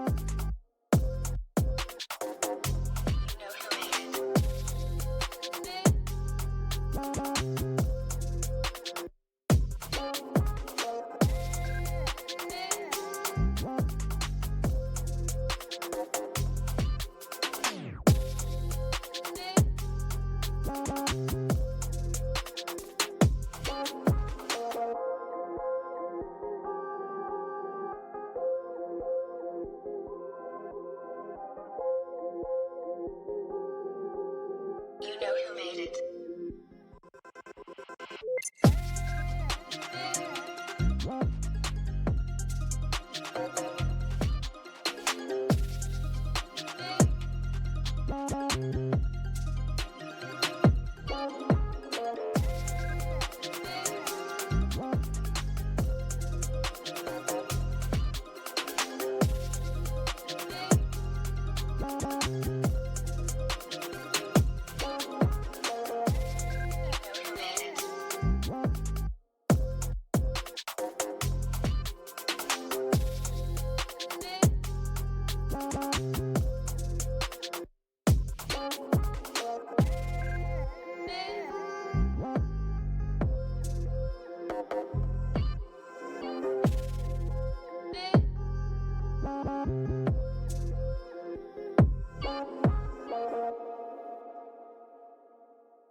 Two lanes, and here comes the initiation of the fight. Lash going in.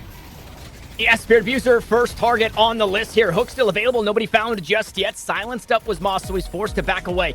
Does not have the Death Slam for 20 seconds, so is just going to be...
No way.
Welcome back, everybody, to the Deadlock League. I am joined here now by Sumi, and we've got a very, very good matchup on our hands. Going into this one, I think we are, we've got a good one coming up. Here we are. We have the bracket pulled up. We are going to get to see Skyline GG versus The Unknown. And these two teams have a lot to offer. Group A is pretty stacked, and so Losers Finals is going to be fantastic.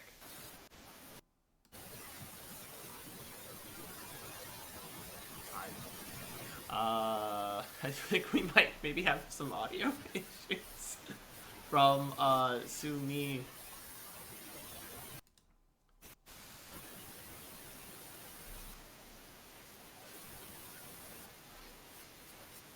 Yeah, so, well, unfortunately, while we get that sorted out, as I walk through this matchup, again, this is going to be another highly contested one. We had a great bout in the first game, and the second game was just as exciting, so we're hoping we can keep the momentum up going into this third one.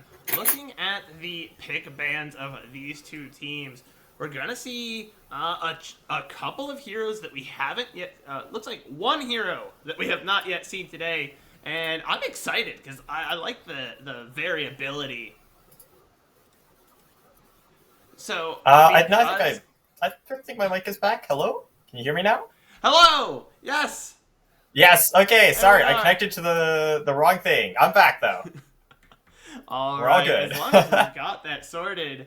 How are you feeling about this one? Because, again, this is Losers Finals. So this is ultimately for qualifications. This is our last best of one of the day, I believe. And remember, this is not for nothing. This is a pretty big prize pool at this level. $500 in terms of total prize pool on the line. And so I'm hoping we're going to get to see the best of these teams. Because, like I said, this is our last best of one in the group stage to qualify.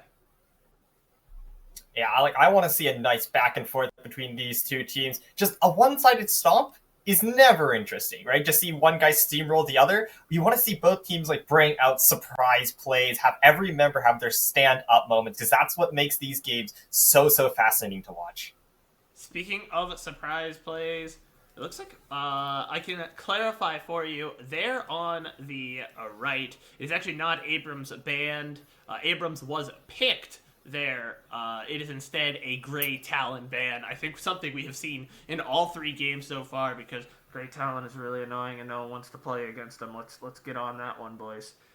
We do, however, the concentrated shot is so strong. You get 5 charges of that bad boy, and you don't even really have to be that accurate to hit it, and it does a lot of damage. So, yeah, no Grey Talon in this game. We do, however, have a Mo and Krill, who we've not had all day, so that will be fun. Other than that, pretty standard picks, kind of what we've come to expect. We see the McGinnis and Bebop. I imagine they will be paired up in this game, similar to the way they were in the last one. Do you have any pairings you want to see? Any matchups you're looking forward to? Ooh. Let's see. I think I really like a Mo and Curl pair with maybe the Viscous. Both are kind of like brawly type of heroes. And the Mo and Curl in particular, if they can get in your face, will do massive amounts of damage. And there could be some interesting stuff going on with like the Infernus as well as the Kelvin. Like Kelvin with his ultimate is able to lock you down in place, that Ice Dome. Can't move out of it, and then combine it with the Infernus, this big spirit damage ultimate could do some great work in team fights. Yeah, a big team fight, indeed. I love to play Infernus, and this is gonna maybe out me or whatever. You know, make fun of me in the chat. I like to play Infernus as like just pure tank and lifesteal items, and then just use that ult as a big engage. When coming from my other MOBAs, the other hero shooters I play, I love to be just a big engage tool. I play Leona and Rel in League of Legends. You know, I play no Malphite.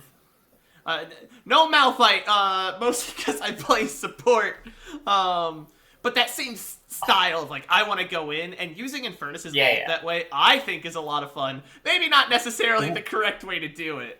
I think playing it as like a big engage disruptor is something I'm not expecting, because usually people do like carry Infernus, so you go hybrid, try to just do big nukes. Which is what I expect, but it is another wrinkle in that kit. That big stun, especially when you have the Bebop and the Abrams who are wanting to go in. In terms of matchups, though, we're just going to have to get into the game. It's going to come up soon. I think it's going to come down to where these heroes are paired, because we saw early on in our previous matchup a lot of Mirage just getting solo picks all the way off in Park. And it didn't end up mattering because the late game was very wonky with some big team fights. I'm hoping we'll maybe get, as much as I love, and I really do mean I love, a weird, scrappy game, I'm hoping we'll get maybe something a little bit more stable here, where we can really work out which of these two teams has more of a game plan going into it. Play sometimes you can get into is going to be so incredible. Something I'm actually kind of surprised about is that Seven wasn't picked. When you just really, really strong characters, especially like for their big team fight ultimates, which is like kind of what really decided the match of the last game. Seven is way up there in S tier. It's so powerful. It deals a lot of damage, especially because one of these teams has already picked an Ivy. Being able to drag around that Seven into the backline of his opponents, because when he ults, he is immobile, but now you are able to carry him around and make it so they can't dodge you by just breaking line of sight. It would have been a really nice ability combo that I was kind of excited to see. Unfortunately, not getting it here. I think Seven was hit pretty hard very early on by some of those nerfs, and it's made his early game, the game we saw with Seven earlier, very much exemplified this, where the early game is just very, very weak for Seven, very susceptible to just getting run down by the enemy team. And so I think people are a little hesitant to pick him, because as much as that that late game can be pretty fun, watching that damage amp up, that early game is a big risk for the little electricity boy. I think what we're seeing here is kind of both teams seem to have a similar style of play, and they've obviously, because of the way the pick and ban works, they've had to go about it in different ways. And so I am interested to see which they execute better, because I think, at least from me, at a cursory glance, it looks like a similar game plan going into it, and I think it will come down to execution. Yeah, I think both of them look pretty brawly to me. One of the wraiths on the left side here is actually a Shiv, so that's just a graphical error. Both sides kind of want to snowball early to get those early picks and try to make it so in the 2v2s or 3v3s, they come out on top. Yeah, and that's going to come down to a lot of the flank angles, especially, you know, the Shiv offers a lot of ways to get around the map and perhaps pick off unsuspecting opponents. Infernus is very mobile, obviously, on the other side. In terms of pick potential, you have to talk about Bebop, right? Being able to hook your enemy. Oh, the hook? How the lane assignments go. Both these teams are sending their dual lanes to the outside of the map, and they're going to have their solo laners in Greenwich and Broadway, which is interesting. I don't believe that's normally how teams set up. That's not how they set up last game, that's for certain. And it looks like we are not seeing the Bebop McGinnis dual lane that you're talking about earlier. It will be the McGinnis and the Ivy solo laning in the middle two lanes against the Viscous and the Shiv on the opposing side. Interesting setup there.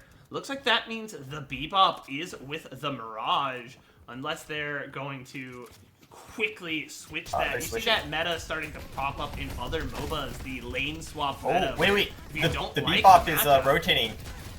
Hold on. Yeah, Can they get the pick on the shift here at the Bebop hook? It's possible. You know, that's the thing. The lane swap meta means that once you don't like a matchup, you set up something different and just force it to happen.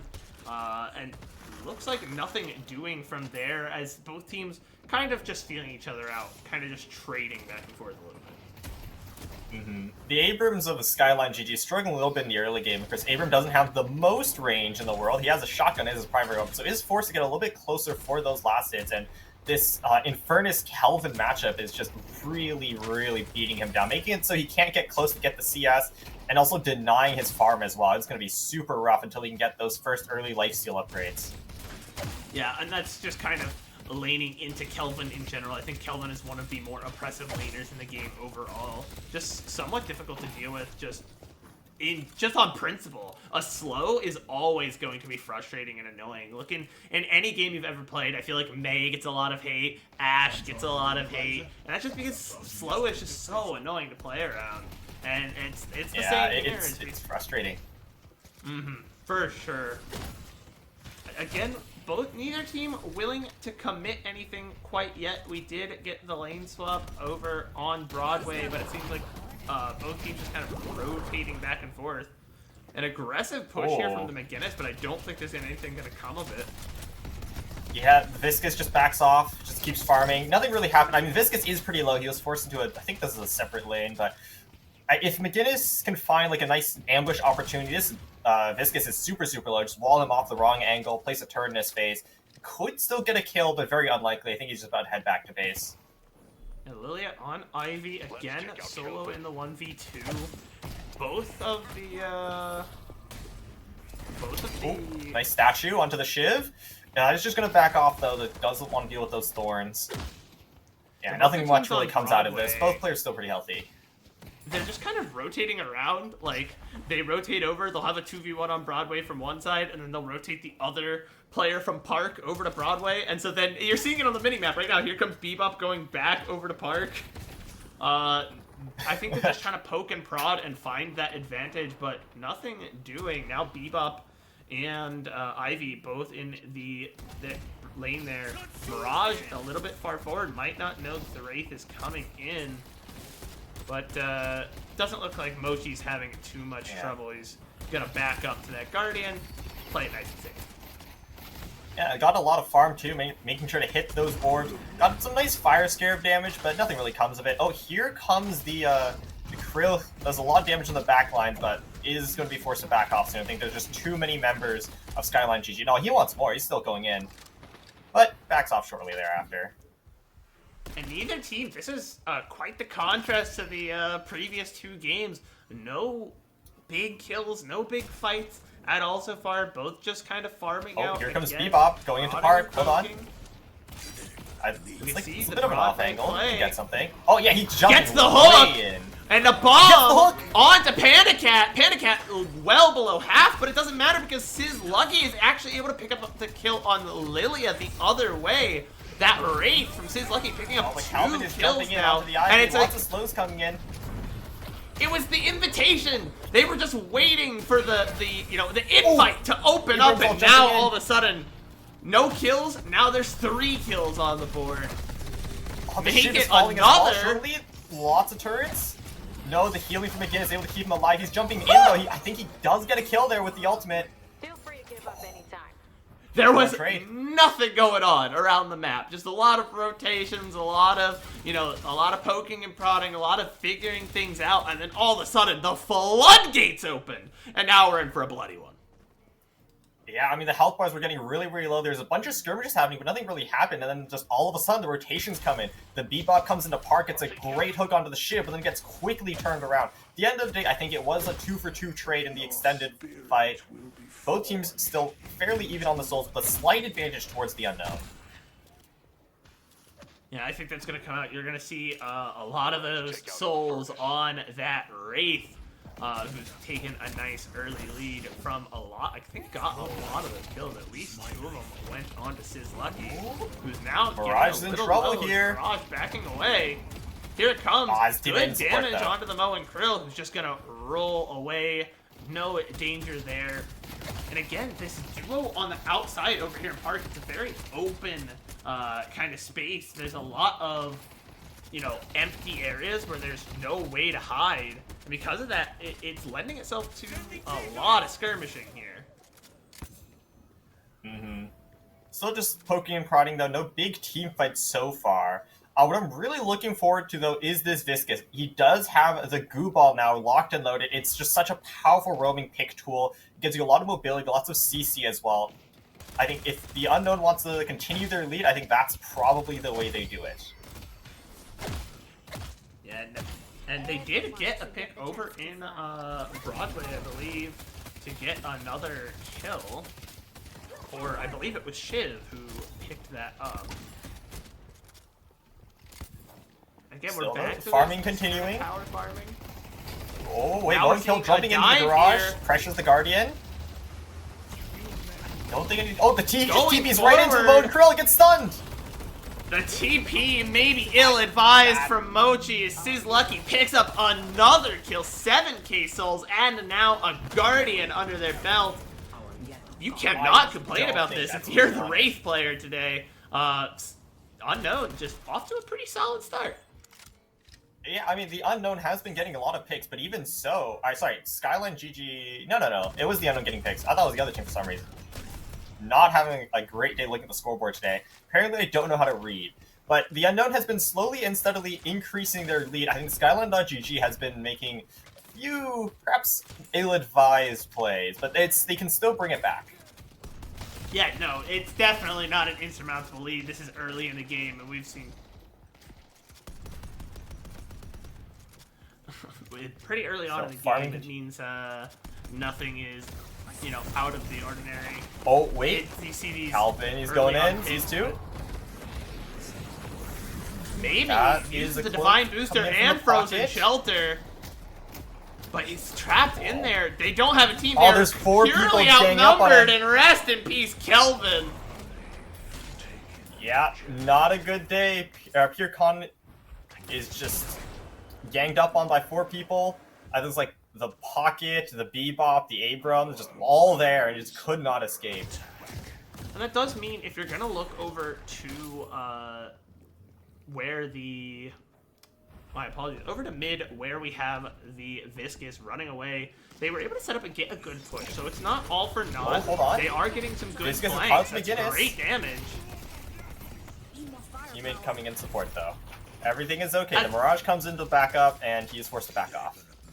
All is well. One of the major skills of playing in a MOBA is never let something be for free. If they're off over all the way in York, you know, picking up kills, you push a lane in Greenwich. You know, you're trying to always get something.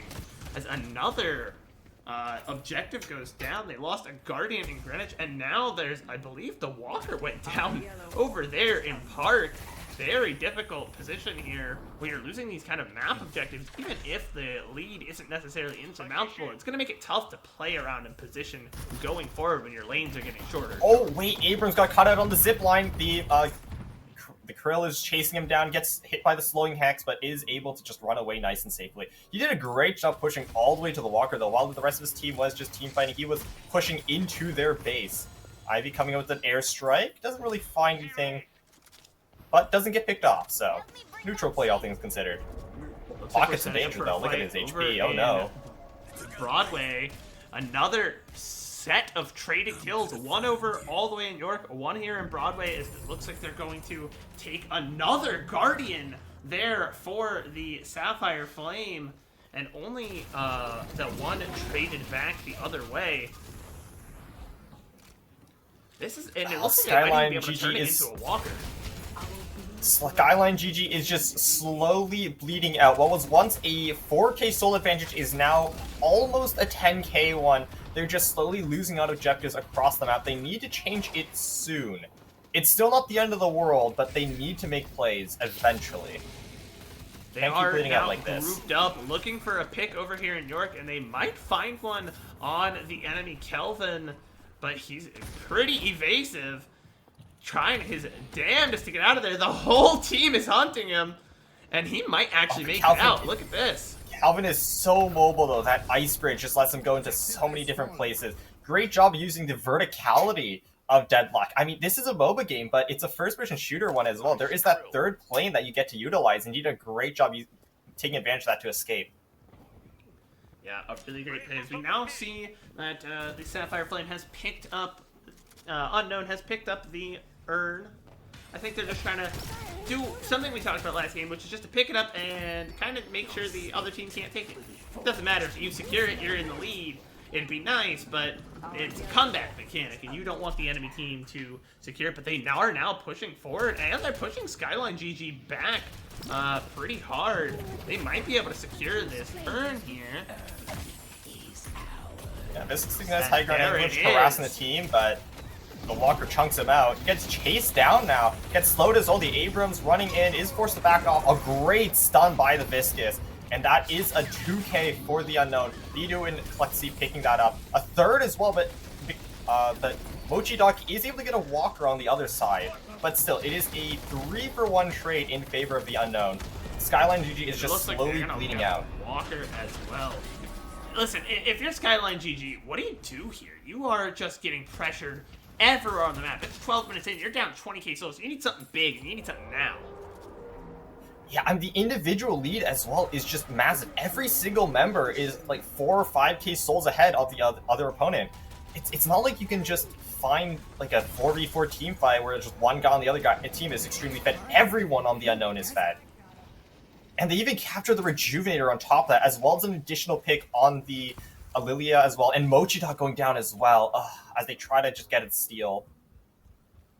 You mentioned slowly bleeding out. I think that might have been understating a little bit, as now Skyline GG is desperately hemorrhaging souls to the enemy team.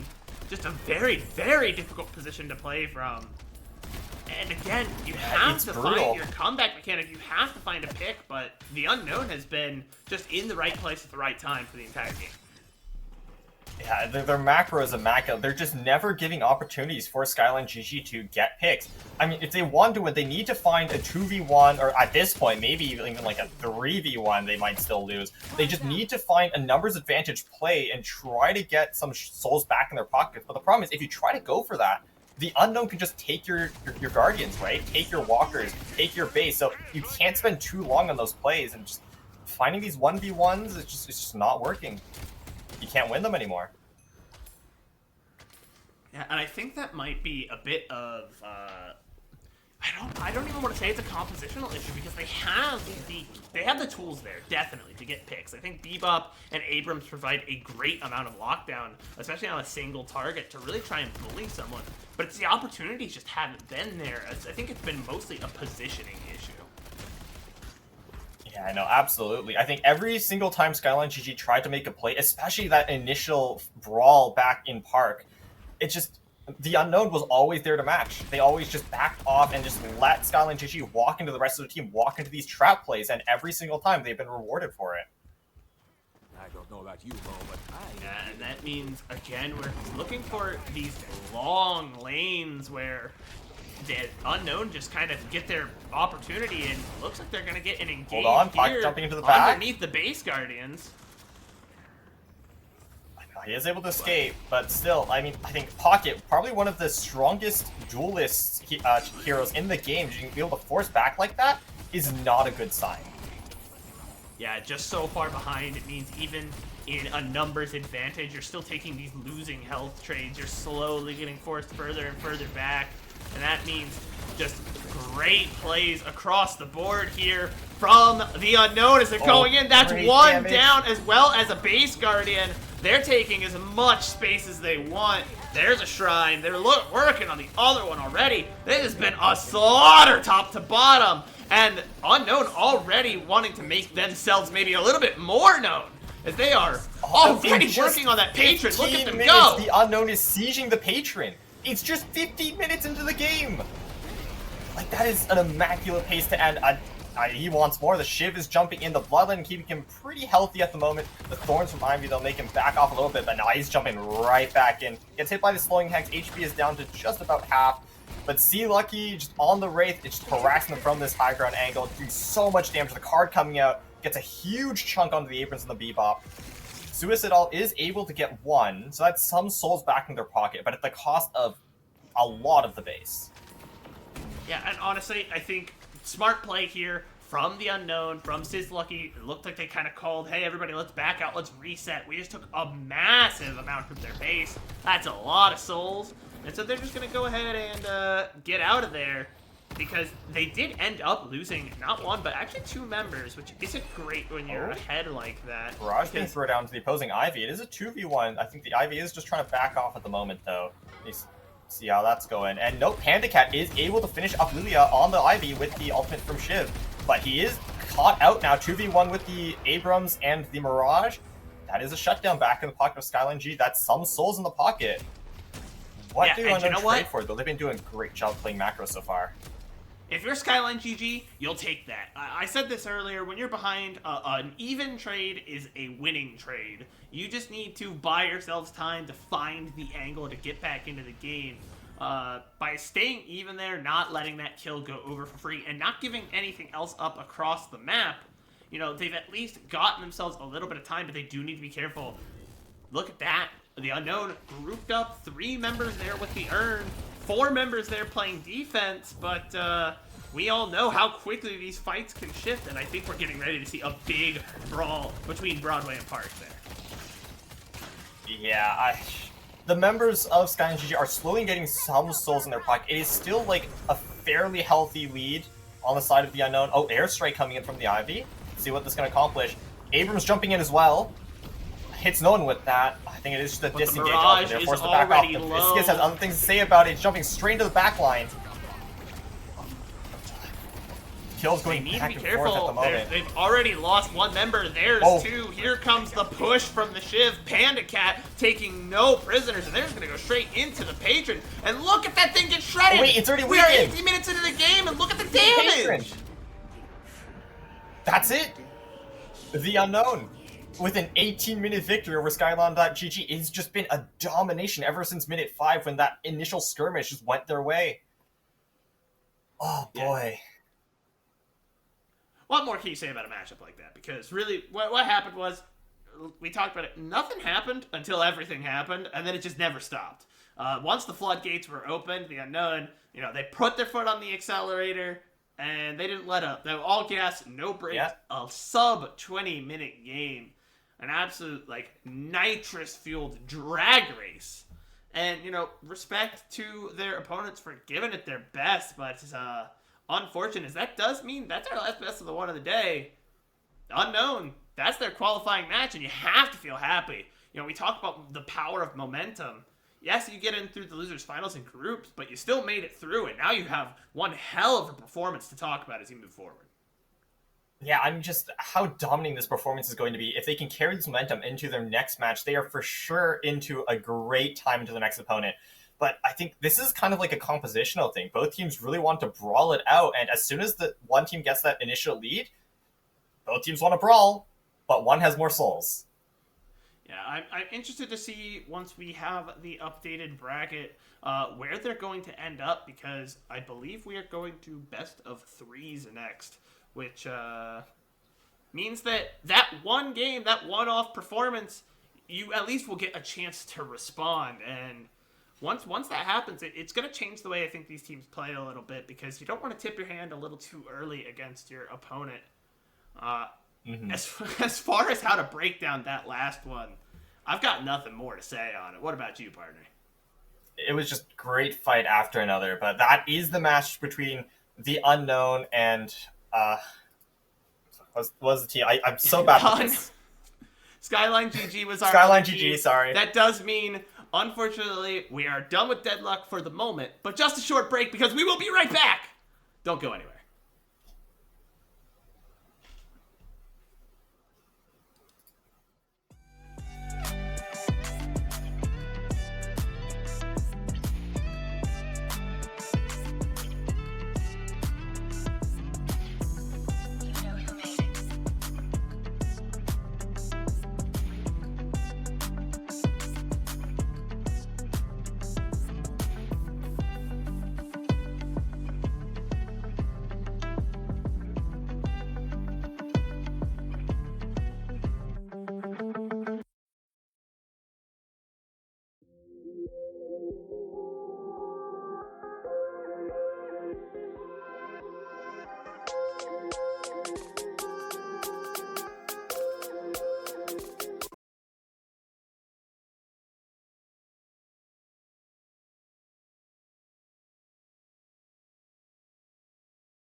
No way.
You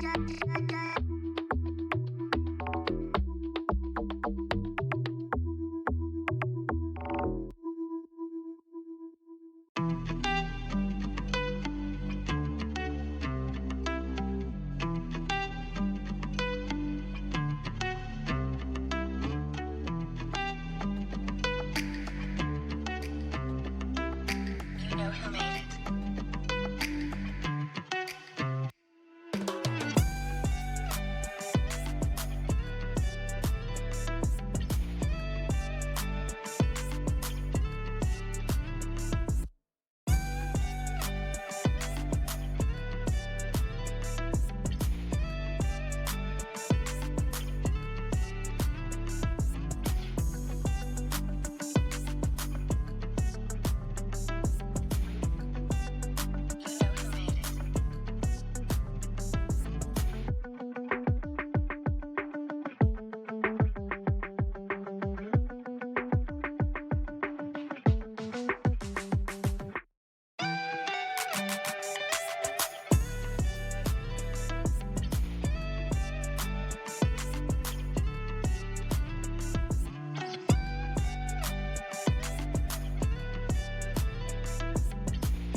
No way.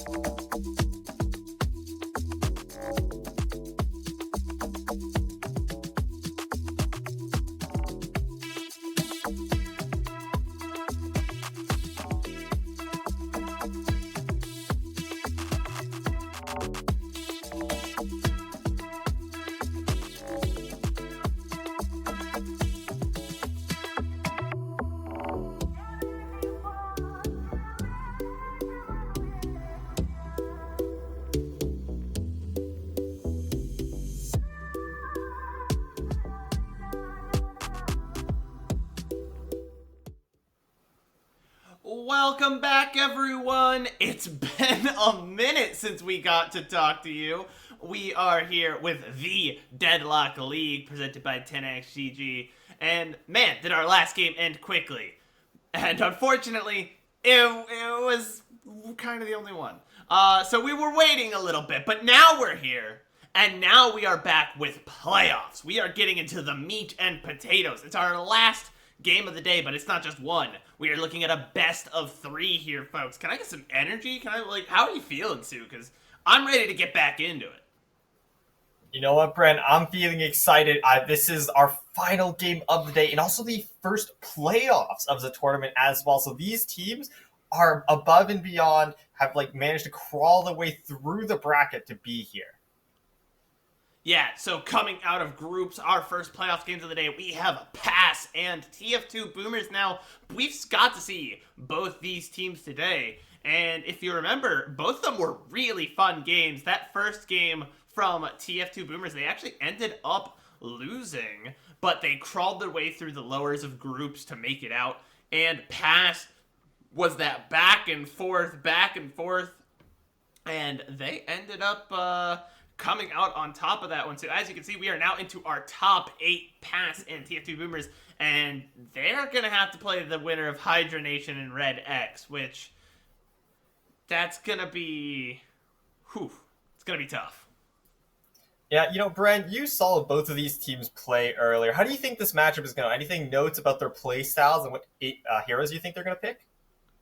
Well, from what I learned out of the last one, and this is something Tanner told me and called it to a T before the game even started. He said TF2 Boomers are going to look great all game, and there's going to be a moment. There's going to be one moment, and it's gonna be all over from there. And man, was he right. TF2 Boomers looked so good for so long, and then they had one bad fight, and it snowballed out of their control. So I'm hoping to see a cleaner late game from them. Pass had a very back and forth matchup. And I expect both these teams had very, very bloody early games. I expect to see them picking a lot of heroes that allow them to go really after the throat pretty early on. Obviously, Abrams, ever present, is someone's going to pick up that Abrams. Grey Talon, definitely going to be on the ban list. I think both these teams banned it in previous games. So, yeah. We're getting into pick bans now, so we'll see if maybe I'm right. Let's see what you got. Feel for this one. What do you think? Grey Talon not banned. You haven't gotten to see these teams, but I'm interested to see how you feel. All right. And Grey Talon not banned. Grey Talon not banned.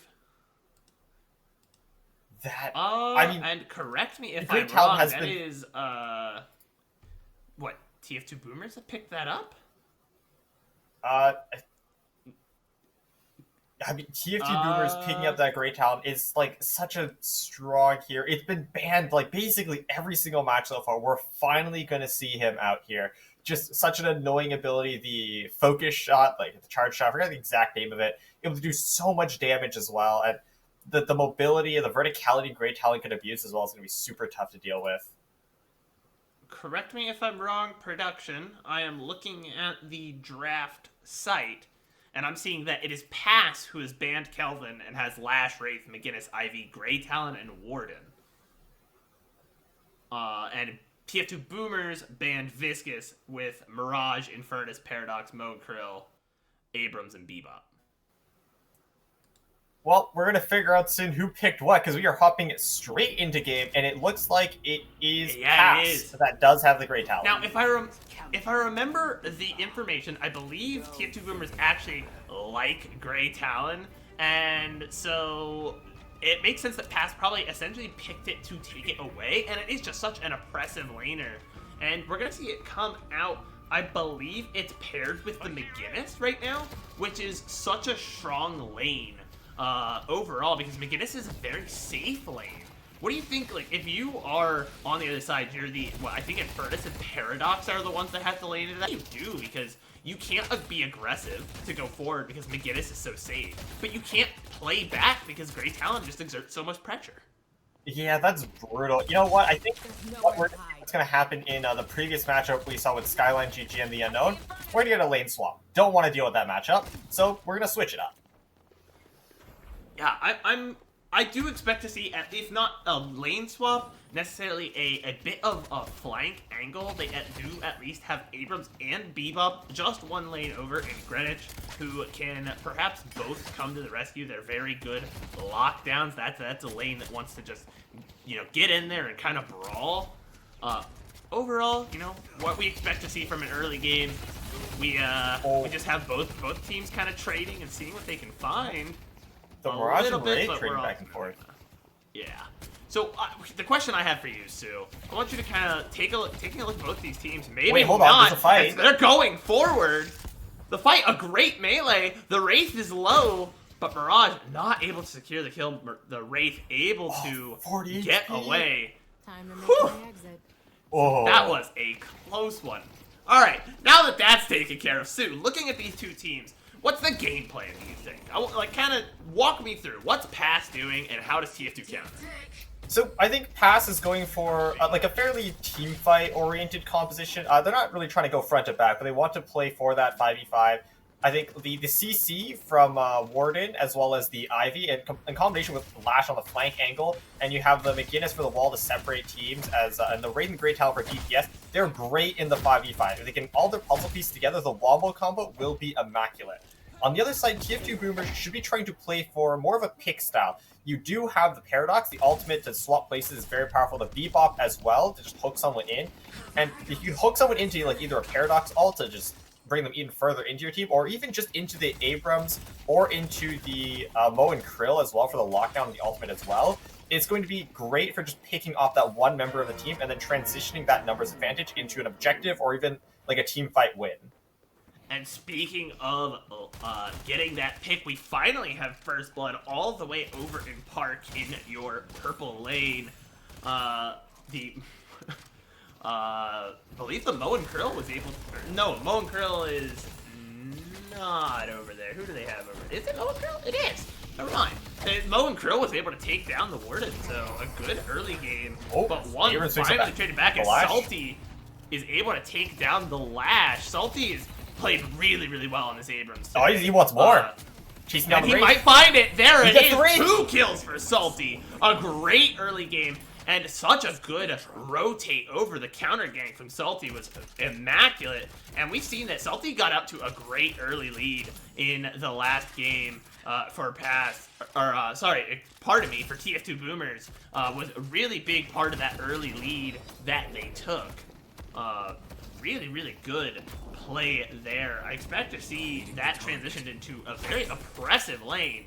And man, that charge shot from town. That's brutal. Yeah, that is insane. You know, honestly, I think I really do like the TF Boomers composition right now, but if they are trying to play more for this pick style, I would have swapped out probably the Mirage for maybe a Haze, because you can put that Sleep Dagger in there as well, and just, Haze is great on flank, so change, but I think for now they're very happy with what they're doing. It looks like the Infernus is going in. And Infernus is able to pick up another kill for TF2 Boomers, out to a very strong early lead, already up 5 souls, only 4 minutes into this one. They're coming out early, they're coming out very, very hot. Yeah, I mean, they are just taking no prisoners. There's no mercy for Pass. I mean, this is kind of a very different matchup from what we saw last game against Skyline GG in the Unknown. Instead of like just one fight and everything slowly going their way, it's just like multiple small instances. The pick goes this way, you know, you lose a guy here. But even so, Pass, just like Skyline GG, are losing members back and forth, and they're hemorrhaging souls. They have to be careful here. We see the call out. Lash coming down, but not able to fight. They need to be careful. Here comes Salty again. Look at that damage. And there goes Ivy. It's just over so quickly. And another pick found here by TF2 Boomers. You called it. They're finding their angles. They're finding one member, and then they bully them. And that's it. Over so quickly there. Man, this is the power of this pick composition. There's just so many tools where you're able to isolate or just displace that one member and then have the rest of your team just gang up on them now that they're away from their team. Yeah, and again, that does mean that Pass is gonna have to find their time where they can group up. You talked about that 5v5 composition, and they can't do that, but they can't get too far behind in the interim. It's already almost a 10k lead, and you can see those items starting to matter quite a bit. I mean, look at the Paradox. Already has, you know, what, 7 items on the board, including a tier 2. Very good early build. And look at the other side. Oh, wait. Not nearly as Hold on, much I think counter. flank angle from the Lash. Lash is there, but Abram's very, very healthy boy, and is gonna be able to walk it out from underneath that turret. And look how far back they have to play because they don't respect it. Another pick comes out. My goodness. The hook! There's a hook! Here it comes! And he gets punched in towards the rest of the team. The health is going down so fast. Mouse is trying to get away, but he just gets lasered, and it's over. Another pick for TF2 Boomers. They are playing amazing in this early game. And it is going to be up to Pass to try and pull off. Hold on, there's another kill as well. Like Salty on the Abrams. And they might be getting a third here. It's a 3-on-1. Ivy so low. Does get a kill on the Deathy. First one for Pass, I believe. But goes down a 3-for-1 trade. Oh, that is so brutal. I mean, it's like facing this pick hop is so difficult. Are they able to get one? Wait, hold on. They isolate a member. But are you locked in with him, or is he locked in with you? He's coming forward, but now Mo and Krill is here, getting that lockdown, lots of damage, and there he goes. Mercedes is dead. Mirror Man cleaning that up. A good Paradox transfer, and it's over. A double kill for TF2 Boomers over in Park. It looked really good for a moment. The McGinnis of Pass was able to isolate the Mirage from the side of TF Boomers, but just the item completions, like the soul difference was too big, and that's a kill for Spooky. All right, some souls back in the pocket.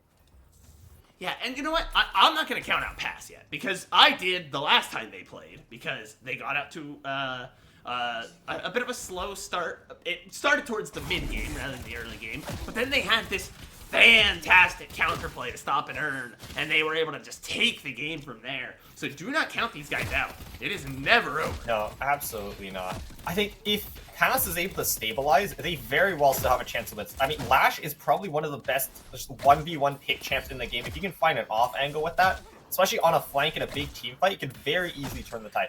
And McGinnis as well, just the farm in the side lane. If you're aware of The Boss, the streamer from League, it's kind of what that hero does. If you can mimic that playstyle here in Deadlock with McGinnis, you can easily snowball a Soul's advantage back in your favor, even though the scoreboard may say different. Yeah, we're seeing both teams now beginning to cycle into clearing the denizens, clearing out these equivalent of jungle camps, sacrificing some health for some money from the sinner sacrifice. And that's what you get. Once you're no longer focused on the lane, this is where you're really going to see compositional and stylistic differences matter quite a lot, because both these teams are going to have different ways they're going to transition into the mid game. And that transition can be one of the hardest parts, even when you're ahead. Lash is on top of the garage. Yeah, absolutely. If you misstep while farming the jungle, if Pass is able to get a numbers advantage fight on you, that Soul's advantage could quickly swing the other way if you let one too many of your members get picked off in the jungle. Looks like Tankman is really in a bit of a pickle. Though. Outnumbered here. Oh, hold on, Ivy comes down, and 4 members take down Tankman, but it's not going to be unanswered. Yes, they're going to get the kill. They are going to get the Guardian, but look at the Walker over in Greenwich. Look at the Walker over in Park. Look how far those lanes have been pushed up, and I think they are going to lose the Walker in Greenwich even. Not falling just yet. Reinforcements are coming in. They might be forced to back off a little bit. Mirror Man gets a walker as well on the other side. Good trade. There it A is, wall the- to block him The off. green walker that I was talking about, but they are going to give up the yellow walker in instead, and this is an overall pretty good play for Pass. I think this was a good stabilizer. Yeah. They got a pick, they turned it into something. Yeah, no, this is what I was talking with your members in side lane. They can get picked off, and the Souls can swing the other way. They got a pick, and then they use the numbers advantage to pick up a walker, and suddenly the Souls aren't looking that bad. Yeah, it was well over 10k Oh, hold earlier, on, this but is now bad. it's 8k. Interesting. Gets the trap, as both members were kind of just over there in the teleporter. It could have been looks bad, like but Mirage, not quite enough damage. TF2 Boomers, looks like they've got everyone stacked over there where the Soul Urn is. They are really pushing hard right now. It's a 3-on-1. Ivy has to be careful. A little far forward and no friends around. Here comes finally some reinforcements.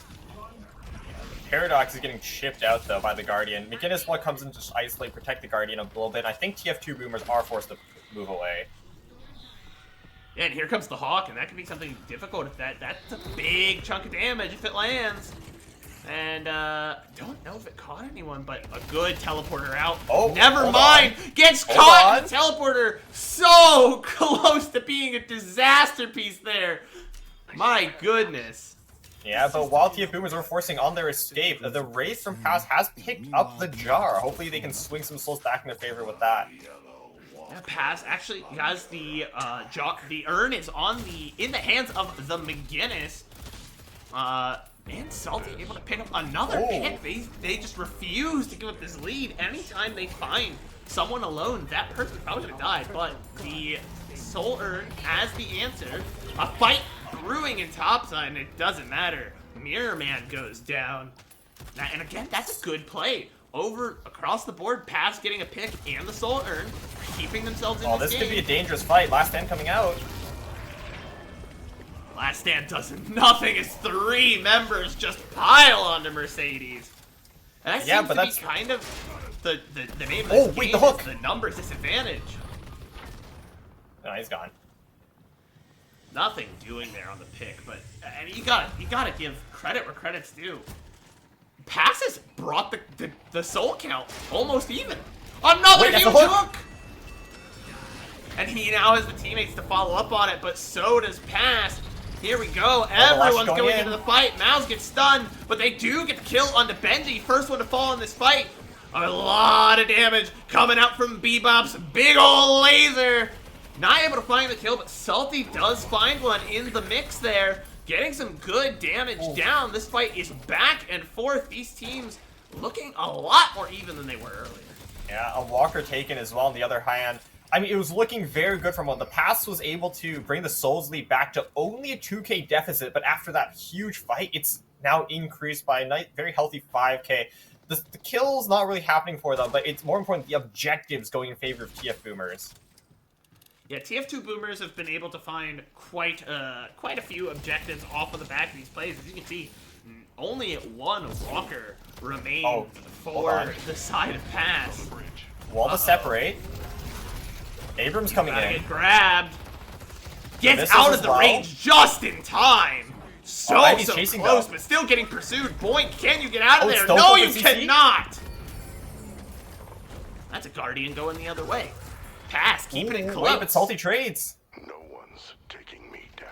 Yeah, but look at that stat. Look at how many members they have over in Broadway pushing up the lane. They've got a good numbers advantage. Something that TF2 Boomers have been doing all game is forcing those numbers, the disadvantages for the other team. But now it's coming back the other way. Oh, great stone form to stall. That's a pick think that's on a kill going over to They Pass. have to be careful. There's no walker over here, and Mo and Krill wasting the ultimate there. Unfortunate use of it. And everyone For the on Pass first time this game, recognizes- Souls are even. Yeah, Pass Pass been able to recognized even out they the got Souls what they with that. wanted. Yeah, Pass got what they wanted. They took the walker and they backed out. I think that's a really smart play. And that's something, like I said, do not count these guys out. They're gonna find their play and they're gonna take it. Yeah, I mean, like, finally the scoreboard has been evened out. I think the TF2 Boomers should have more map control. I think they have been able to get more Guardians this game. But still, like, with the Souls now even, they could contest objectives. Like, Rejuvenator is up now. The Jar has spawned again. They could fight for these objectives now. Yeah, and now it comes down to, we're going to get a bit of that lull state again, but again. If I keep saying that word, I'm gonna cry. Dude, TF2 Boomers is just, I look at them and I'm scared every time I see one little amber hand alone out there on the map. I have this feeling like, oh, TF2 is gonna shoot them in the face and take their lunch money. They just have such a good comp for it.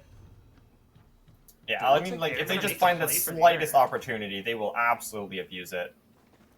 Yeah, looks like a play for the Urn's gonna come out, and this is, like I said, stylistic differences between our two teams here is gonna matter a lot. See if they can mount a good defense. Everyone grouped up. Only one split pusher. That is the Mirage being answered by the Wraith on the other side of the map, but that's not what we're interested in. We're interested in these 10 members grouped up over here in Park. Something's gotta happen, right? I think a team fight's about to come in. Great charge shot. Oh, that's great. Oh, what, the second? Great damage. Boink is so low. Oh, this might finish him off. Boink is already down. Another huge hit. So much damage. You can see why Grey Talon has not been allowed so far today. Do not give over this pick. This guy is disgusting. Oh. Ooh. Mouse on the last stunned up. Wraith isn't really going to trade. Oh, and Abrams is going in. Yeah, Salty is low, but he still has so much health because even at half health, he's still healthier than you. Able to take down Wraith. And that, what looked like a pretty good fight at first for Pass. TF2 able to find their moment and get a bunch of picks off of that. A huge team fight and a huge win for the Boomers. The Grey Talon of Pass was able to do so much early damage, landing 1, 2, 3, 4 charge shots consecutively to get great early damage chunk onto TF2 Boomers. But after that, I think a lot of their resources were already used, and TF2 Boomers with a great counter engage to turn it around. Thought it might be a bait on mid-boss, but no, they were actually doing it. That means we're gonna have another fight here. The Ivy already down, Engineer being picked early on, and that's gonna make it this a difficult fight. They're gonna pull away from mid-boss, though. Pull this fight over into Broadway. Yeah, Moment Girl using the Burrow to find some space, get some info, but at the end of the day, they just have to leave. They don't have the members nearby, or they haven't really found the members of Pass. They can't commit on the mid-boss in case they get teamed up on, but they really can't go in to get another pick because they have no clue where the other guys are. Yeah, I think ultimately it ends up being a fine enough play. If you are a member of TF2 Boomers, say, hey, we got a kill, we can back out, we can spend a few resources, they have 2 flex slots right now, right? So they're going to try and flush out these builds, do what they can. You can see a lot of the healing items here on Biba, playing a very supportive style. Oh, bring up the laser. Talk about support. A huge laser coming in. Oh wait, he's stunned, he's HP, he's down. To kill Salty. That's a huge member to go down this early in the fight. And the Rejuve is captured. This might be the perfect fight for Pass. We talked about it, TF2. They look so good until there's one moment in the game. Is this that moment? Did Pass find their time? That Rejuve is huge. Yeah, I think it was just split team fighting. The Bebop going in early with the laser, yeah, you can get some really chip damage, maybe try to force them up. Your team is nowhere near, and so when the Abrams finally goes in for that engage, like, you're already down a member, and then your backline hasn't been able to make it in time, and especially because they have to deal with the backline threat of this Lash as well. It just, they played that fight too split off. Their members got picked off one by one by one, and by the time their damage sources finally came in, their front line was already gone. They couldn't contest. Yeah, losing Salty early on that fight is just too, I think it's too much for them to deal with. I mean, look how many souls are on that Abrams. It is more than pretty much anyone else. Yeah, not more than pretty much anyone else. More than absolutely everyone else in the game. And that means they lost their, not only their most fed member, but their biggest frontliner. So much health, so much healing on that Abrams. Especially when playing from ahead. Losing that made that fight untenable, and now they have to contend with the Rejuve. Mercedes looking to make a play for this Walker. Will get it. That's a flex slot unlocked. The second flex finally for Pass. Yeah, they've been doing a great job playing from behind. Now in the lead after that disastrous Reju fight. Getting some control over TF2 Boomers' base. They're taking their time to get the objectives. Also, something I want to mention right now is look on the souls of the Wraithiest. The Wraith of Pass had a disastrous early game, got picked off twice in the span of 5 minutes. Now, the second most fed member in the lobby at 25k souls. Yeah, and that's gonna be huge. You can see that they're able, once they're able to like stay in the fight and not just get picked off, they do quite a lot of work. As we see, look at these builds coming out from the, I like the highlight on the Infernus build and the Mo and Krill. And talk about hard to kill. Like, again, if you get enough lifesteal, I know, again, maybe it's not the popular style, but you have to admit, enough lifesteal on that Infernus, pretty difficult to deal with. And using the airdrop to move this urn across the map, relatively uncontested, doesn't look like... No shot. TF2 Boomers can't contest, and that's going to be a free urn for pass. Only having to invest the one ult, no fight. I mean, like, there's not really any objectives on, right? You just took the Rejuvenator, so it hasn't respawned yet. The Soul Urn is the only thing that's going to get you that huge influx of souls, so committing just a single ult to secure, like, a nice gift bag of souls is pretty worth it, all things considered. Nothing to fight over at the moment. Yeah, and now we see the lead has gone from well in TF2 Boomer's favor to swing all the way back around. Now Pass is up more than 10k, and that's not an insurmountable lead in this game, as we have seen already once so far, just in this game 1. And I'll remind you, this is a best of 3. I've been so excited so far, so many good fights, and we're gonna get to do this at least one more time. These teams are bringing it all, because this is an elimination match. Well, this, you know, and even if a team does lose, like, even if the lead does go back to TF Boomers, or maybe Pass keeps the lead now TF Boomers has thrown it their way, in game 2, like, these teams have a chance to reorganize. It's not like you're facing a completely new team, right? Like, you know how these guys play now. You know what works against this opponent in particular. So you're able to change what heroes you draft. You're able to change how you play the mid game to hopefully readjust and not fall into those same pitfalls. And that's what's so fun about a best of 3 over the best of 1s. Best of 1s really tests how good you are in that game, in that moment. Everyone's got an off game. Everyone gets a little unlucky from time to time. When you get that best of 3, that mitigates that. Now, how well can you adapt? How good are you overall? Because you have to prove you can do it not just once, but you got to do it twice. And both these teams, I think they're going to group up here. What's your look? I see 4 people in Broadway there on Sapphire. How you feeling about this so far? I think, like, a fight's about to erupt. There's 3 members here on Broadway. The Bebop and the Paradox in particular is just such a scary combo. You can yoink someone so far out of your backline and into theirs that it could just be a guaranteed pick. And for a nice numbers advantage into the next fight. There's nothing to fight over at the moment. It's probably just going to be a lot of farming until that one explosive moment where everything is going to happen all at once. Yeah, we see one of the unique things about Deadlock, picking up those, the golden vases, getting the stats out of the breakable items across the map. Something that, as far as I can tell, has not been done in a different game. Grey Talon kind of on the hunt. Everyone's now grouping up on Greenwich. They're both just kind of playing around each other. I do think you're right. We're in just this period of farming. Nothing to fight over. But if fight's breaking out, Bebop has an angle? They're going towards each other. There's the pick on Wraith, and that's a bad member to lose. A great lash pull! 5 members! Everyone is hurt! And that's going to be one but pick. is it enough? Mouse is on the run, though. That's a a second one. Bebop still has the laser, though. Half health. Might not...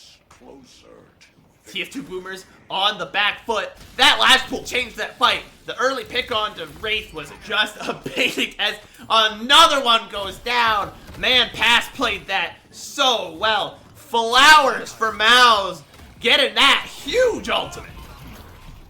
It's a pull, but does it amount to anything? No, just some damage.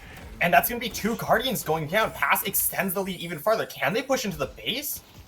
Yeah, I think maybe they can get a shrine or 2. There's one of the still shrines only 2 members here, alive. if not both. That's 1 shrine. That's only 2 members shrine alive down, right now. You can see that consistent DPS from the Ivy gun means both shrines are down, and that's a flex slot. They're gonna get Patron as well here. A very, very difficult position for poor The TF2 members- Boomers. Back off now, though. Yes, this is the correct Lone play. kill. This is just the right thing to do. You take a big win, and now they're gonna back off and buy. Yeah, I mean, the Moan Crow was coming back alive, the Bebop was too in about 10 seconds, and like, even if it's 4v5, and even if you do have a soul advantage, you haven't had the chance to spend those souls on items yet, and it's also in the enemy's base, so you take your lead and you back off, and no need to be greedy. Yeah, and maybe not backing off fast enough as they're gonna lose their McGinnis here and their Ivy. And now look at TF2 Boomers. They know exactly what to do. Everyone rushing straight to mid boss. They're going to the mid boss.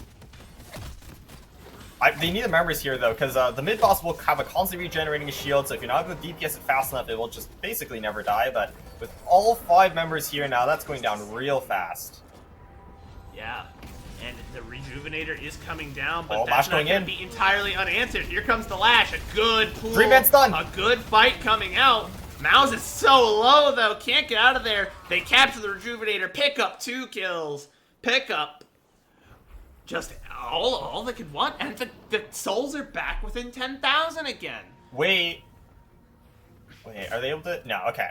So yeah, they got like a nice tempo play. TF2 Boomers was able to find like the perfect timing to take advantage of the Rejuvenator while Pass was resetting to buy the items. I think there was a greedy Lash play from Pass. Yeah, you did get a 3-man stun, but at the end of the day, like your team was a little bit too far away. It might have just been an attempt to steal. Yeah, I think it was just, at this point, you know you're out of position, you know you're too far forward, and so try and stall, try and steal, see what you can get done, but unfortunately it means it costs them both the Lash and the Warden there. Now, I think the play here from Great Talent is going to take this, Arn all the way back through base, perhaps zipline over. Yep, here it comes. They're going to zipline. I think they're going to make a play to try and capture the Zerd. But that's not going unnoticed, as we can see. TF2 Boomers setting up right in there as well. Another ball. The Wraith now with the arc shot is going to be a menace in team fights. Oh, let's see. Almost full build, only 1 slot left there for the Wraith. And yeah, look at that wave clear go. So many souls able to just secure with the arc shot. I mean, once again, like, the Wraith hasn't been doing too much on the map, but just with good farming and macro positioning, be able to pick up these waves one after another, sitting on almost 40k souls, by far the most fed member in this lobby, even surpassing the Abrams. Yeah, a lot of souls right there. And that part of that comes from a couple of big plays, but like you said, most of that comes from the big macro, the big farming, and that's what's so unique about this game compared to most, hero shooters or third-person shooters is you have to keep in mind your farm, just like a MOBA, and that could be such a big advantage as we're gonna inevitably see a fight break out, surely, here outside the base bosses. Oh, the Paradox might have been caught out. No, it's fine. Everyone's they're kinda taking grouped down up. the They don't want to Guardians give up front of that the urn base. for free. Paradox barrier. Nobody All right, willing they're to pushed make off. the first move here. It's like a high school dance. Everyone's just sitting outside on the sidelines, waiting for their invitation to get on the floor. And here it comes, pummeled down. McGinnis, it's over. Get out on the dance floor and put up the dukes, buddy, because you just got messed up. Tankman looking for the big ult here, a huge ult. And Mao's maybe trying to find a play going in, but gets hit by the slam from the 2 people got traded out. and they're finding more and more on the side of TF2 Boomers, and a great fight from them, a 2-for-1 trade. Yeah, and like souls once again even. A 2k lead at this point is basically nothing when there's 100k souls in the lobby. So, teams neck and neck right now. It's all about who can find that initial advantageous team fight. Man, I talked about we were hoping for a good one. What a start to this best of 3. Back and forth, and that's kind of what we expected out of Pass. I mean, I touched on it. That's how that last game went where we saw them. Now we're so late in the game, though, that without Rejuvenator on either team, a big play, a big, 3 or 4 members lost in a fight without an answer back could just be game losing, especially when the Patron is already weakened for Sapphire. Urn has been spotted, and Lash is making his way over. When you are carrying that Urn, you have no primary weapon.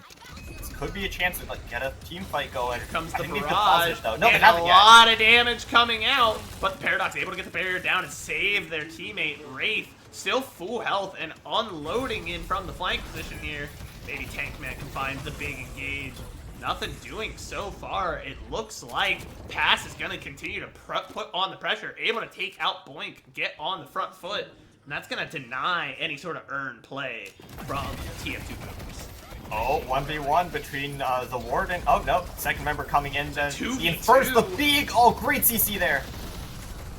A huge CC, and the burn's gonna take out Mouse, but not unanswered. Spooky is able to pick up one of his own. A 1-for-1 trade, and look at those death timers, well over a minute long.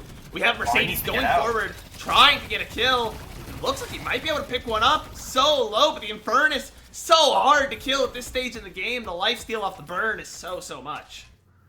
I mean, Infernus as well is a hybrid carry. You don't just have your normal bullet lifesteal, you have the spirit lifesteal as well, so he gets really tanky. Like, he heals off his burn, he heals off his ability damage, he heals off his just shots hitting you. It's so difficult, but he is weak to burst damage. If he can't get those shots onto your person, he's healing off of nothing. He doesn't have something like a passive heal like Abrams.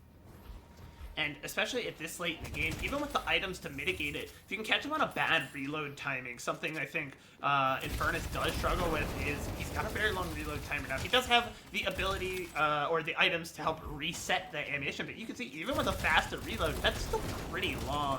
And when he's not shooting, that means he is not applying passive. So that is the time to maybe gang up and get him. But so far, playing a pretty safe game from Benji. Only, 4 deaths. When you're talking about this game in particular, doesn't feel like that much. Yeah, exactly. And we're back into a little bit of a lull state once again. There's no objectives up. Unless TF2 Boomers with this bebop Unless they can find the pick onto Wraith. That's a good member to find early. A good lash pool, but Boink able to avoid it. Mao's all alone, getting pummeled here. Finally, the team has come to help, and they do get the kill on Mirror Man. The fight is chaotic. It is going every which way. Can they pick up another? They need one more to feel safe, to feel good about this fight. Mao's is starting to get low. They have some very low health bars on the other side, and they're able to pick up the Mirage. Deathy goes down. Oh, another great CC there from Mao's. A great CC, but Benji doesn't let it go unanswered. This fight's even. This fight's never ending. They're continuing to scrap, but now Benji is all alone. It looks like 3v1. Is the Abrams going to be able to come save him? And Boink is here too. And all the health bars are low. Mao's has nothing left. Warden has nothing left, and that means overall this chaotic fight is going to come out all TF2 That Infernus is so ridiculous. In the face of 3 members, he just won't die. He's just still not dying. Will not die. He's still alive. He's still alive. Oh well, and they're gonna get he's not dying now. And yeah, even though they lost 3 members, they killed every single member of Pass. Not quite a full ace. Didn't get everyone down at once as Wraith, who died so early in that fight, able to come back up before their final teammate fell. But that means mid-boss likely going over to TF2 Boomers here, because the respawn timers are just so long at this point. So long. I would like to say the Infernus is actually unfair at this stage of the game. Yeah, he is a late game hyper carry. I know that. But in the face of 3 members, the Lash, the Ivy, and the Warden, all 3 of them shooting at him, were still not enough to take him down in a 1v3. That's the power of that Infernus, I talked about it, essentially playing Infernus like an engage tank. Like, your Leonas, your Reinhardts, and people go, no, that's silly. He doesn't have the health for that. But he has the lifesteal. Once he's get the passive going, so difficult to deal with. And I think we saw that in the last fight. Again, also with Salty, the Abrams just another difficult member to deal with. So even though Pass played the fight very well, another great engage. They weren't able to ultimately secure the kills. Here it comes. Can they find something? Good damage coming out from both sides, but look at the health bars. Only Bebop and Paradox now particularly low. But the other side, you just know this fight can turn at any moment. Hold on. What an insane ult as they're able to finally pick up Mouse, who has been a thorn in their side, but it's not unanswered. It's 1-for-1.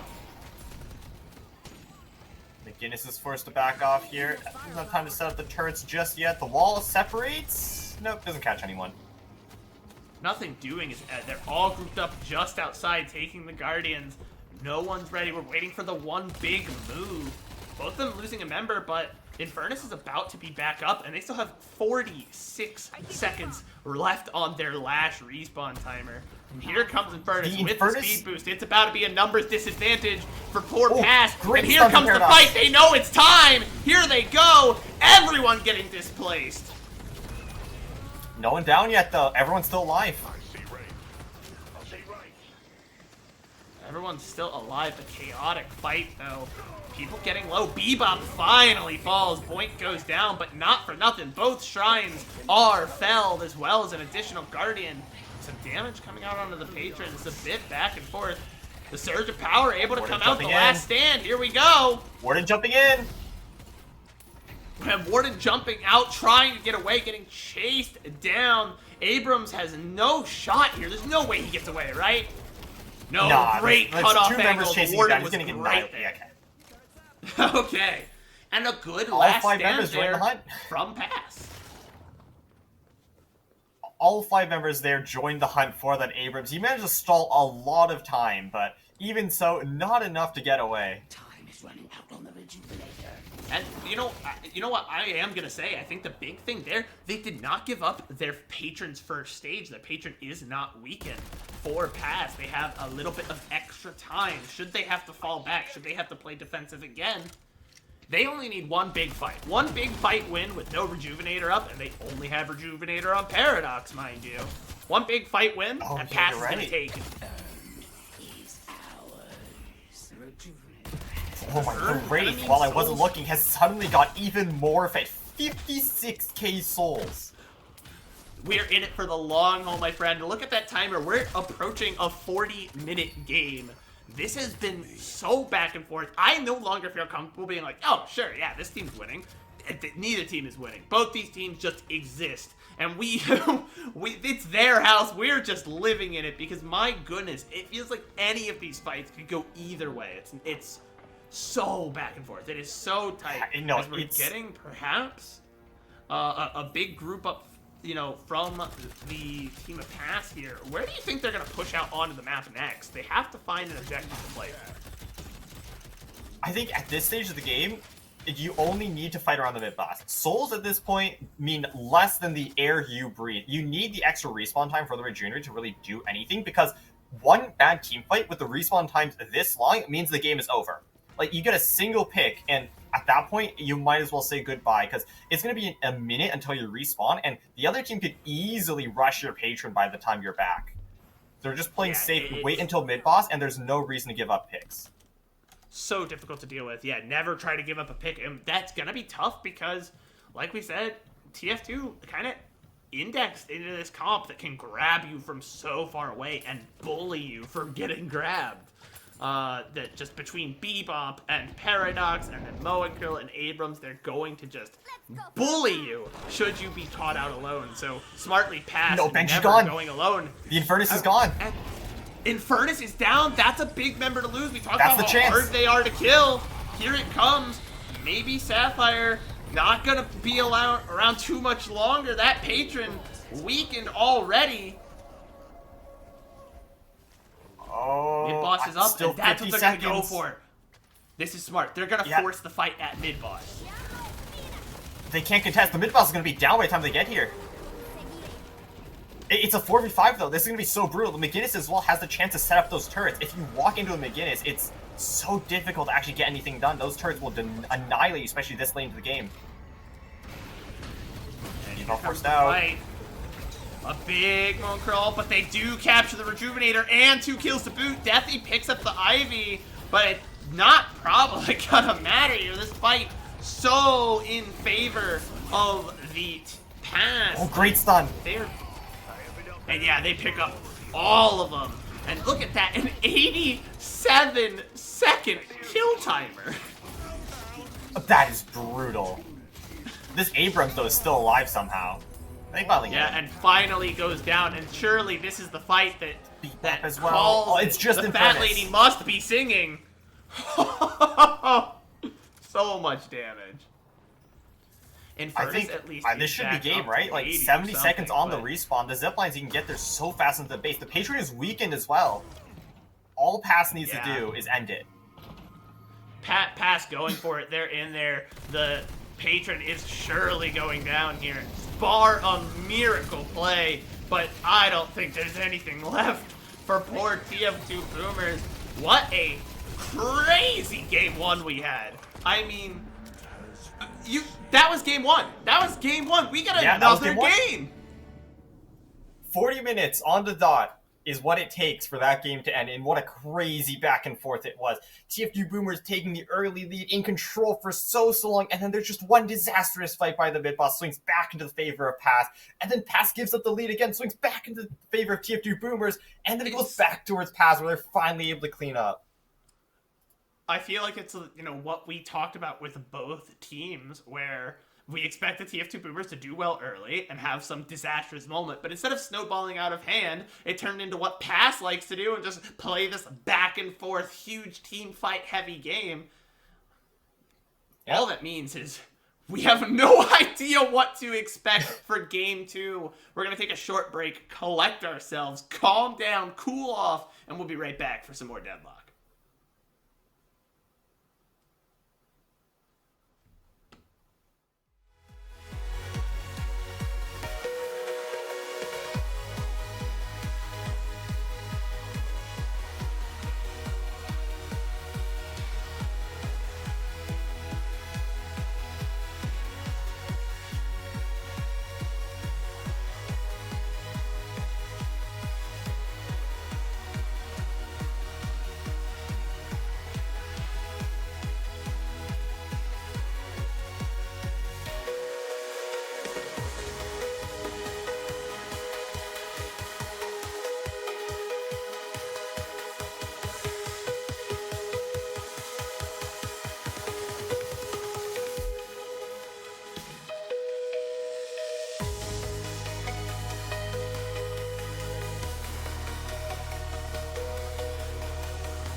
No way.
Hello, everybody. Welcome back. We are here with some more Deadlock. Again, best of 3, so you're not quite done with this yet. And man, was that a great game from TF2 and Pass in the last one. Tell us about it, Sue. I mean, it was absolutely phenomenal. TF2 Boomers drafted like a more pick-oriented composition. They were able to get a great early lead, about 5k souls by 10 minutes, but then it quickly swung the other way to Pass in the mid-game after a disastrous mid-boss fight. But then TF2 Boomers had to take the lead again. It was kind of the lead game passed back and forth until Pass eventually was able to find a great pick onto the Infernus of TF2 Boomers, and with the long respawn timers of late game, was able to transition that into the win.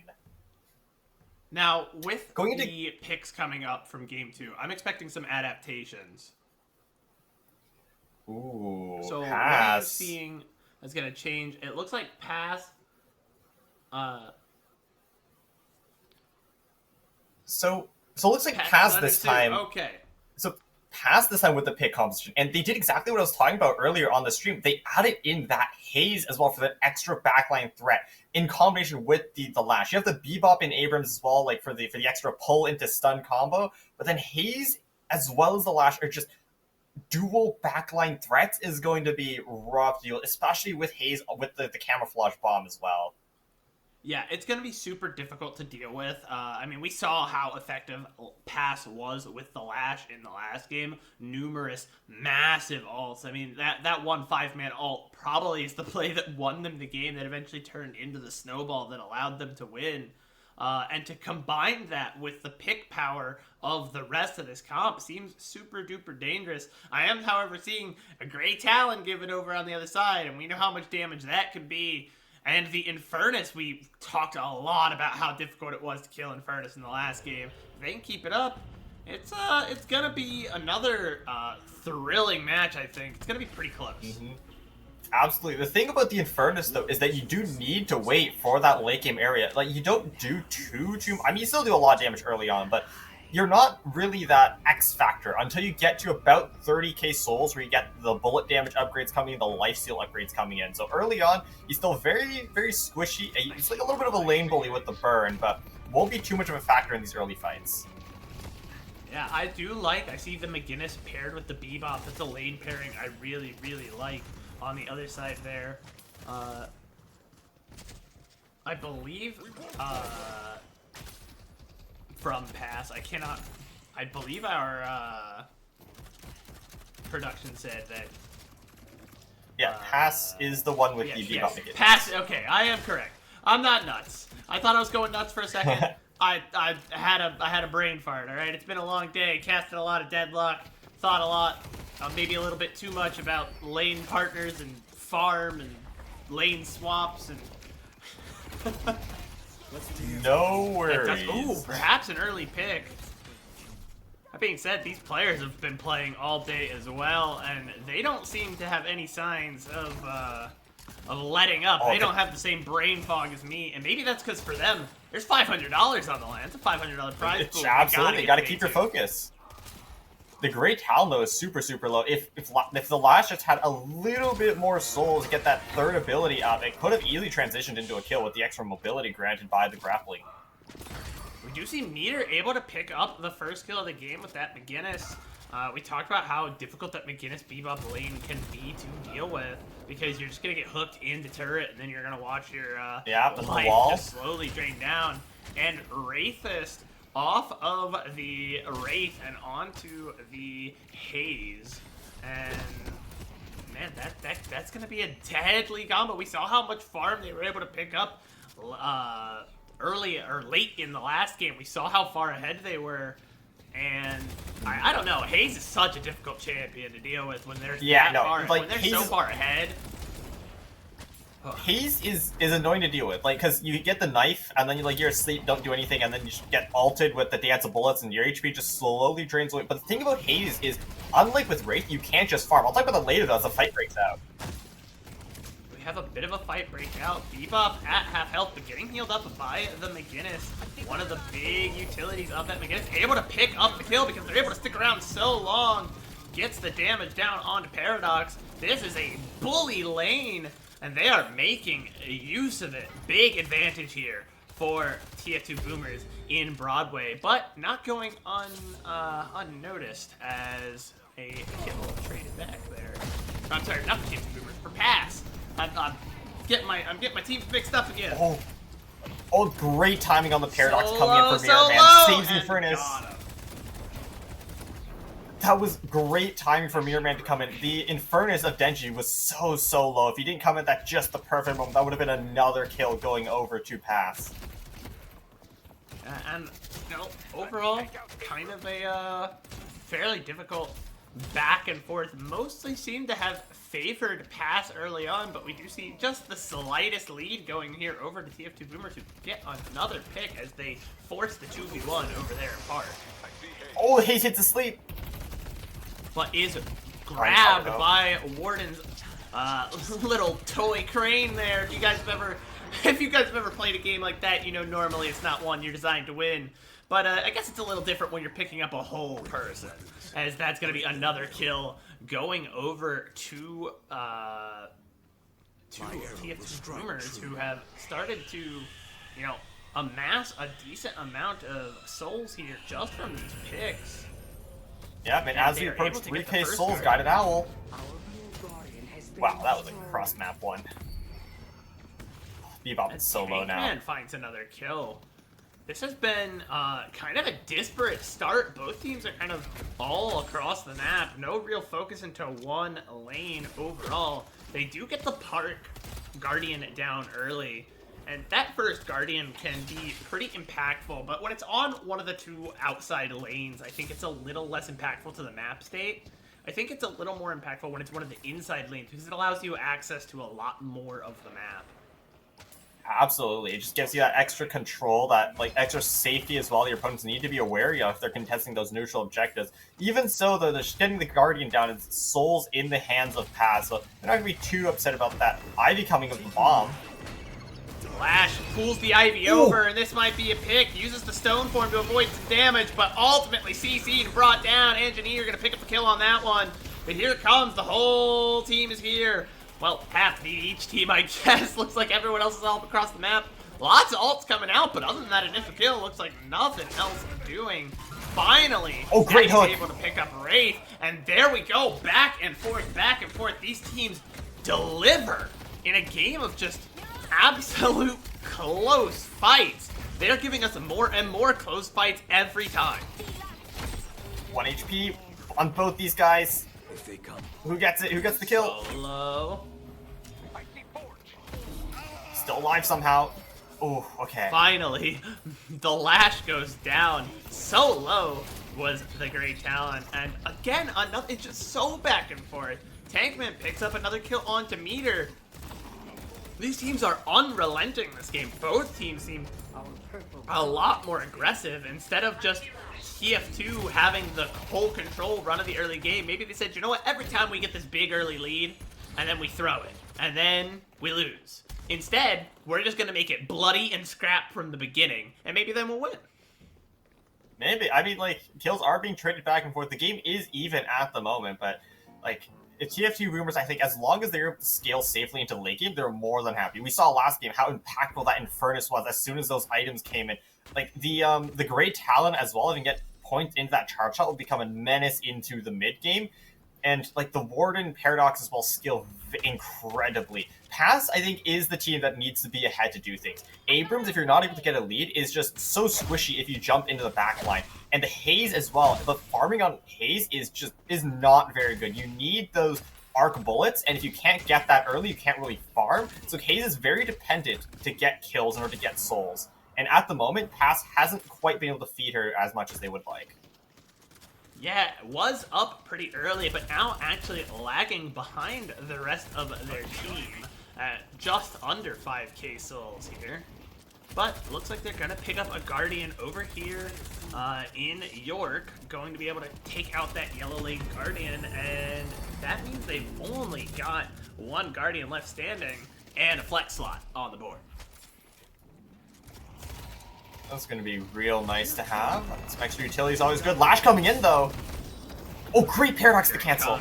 A huge fight as the lash goes in, and Benji goes down. But, man, even when Benji's taking damage like this, even when we saw Benji get bullied last game, I feel like, a little bit. And it didn't matter, because Benji was so hard to kill in the late game. So I'm not too worried. You would like to maybe not step so far forward like that, but ultimately it gets traded back out as 2 kills now coming back the other way. But not for free. Barrage gets one down, but the Barrage Engineer is going to lose life as well. Again, this is a bloody one. My goodness. And yeah, like you said, I do think the kills favor TF2 Boomers. And this is why I'm getting a little bit worried for Paz. I mean, yes, the last time they were able to come back from behind, but like this time, your main carry isn't that Wraith. You can't just sit back and farm. You are on this Haze, and if Haze wants to win the game, she needs to be fed because her farming is just not up to par. You have no AoE until you get those arc bullets. And even then, you'd still much rather get picks with your sleep knife, with your camouflage and everything else. Haze is not good in an upfront 5v5. Yeah, and the reason, even though the game is so even, I mean truly dead even, that I say I still think that favors, you know, TF2 Boomers is, like we talked about, that Inferno is so difficult to take care of late game. Paradox so impactful with big ults late game. And we just kind of saw that if, like you mentioned, if you can't get ahead, Haze struggles, you know, farming compared to Wraith. And that means a pick comp is going to struggle late game if they don't get the picks to pick comp. And the pick is being done by the other team. It's Salty, no longer on Abrams, and now on the Grey Talon, and making it felt.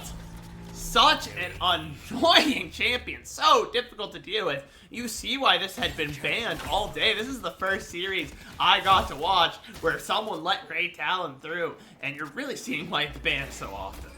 Yeah, absolutely. Like, the charge shot is so brutal to deal with. Oh, another one connects as well. Huge damage. And now he's being chased down by this Warden. Great chemical flash to slow as well. Shots going back and forth.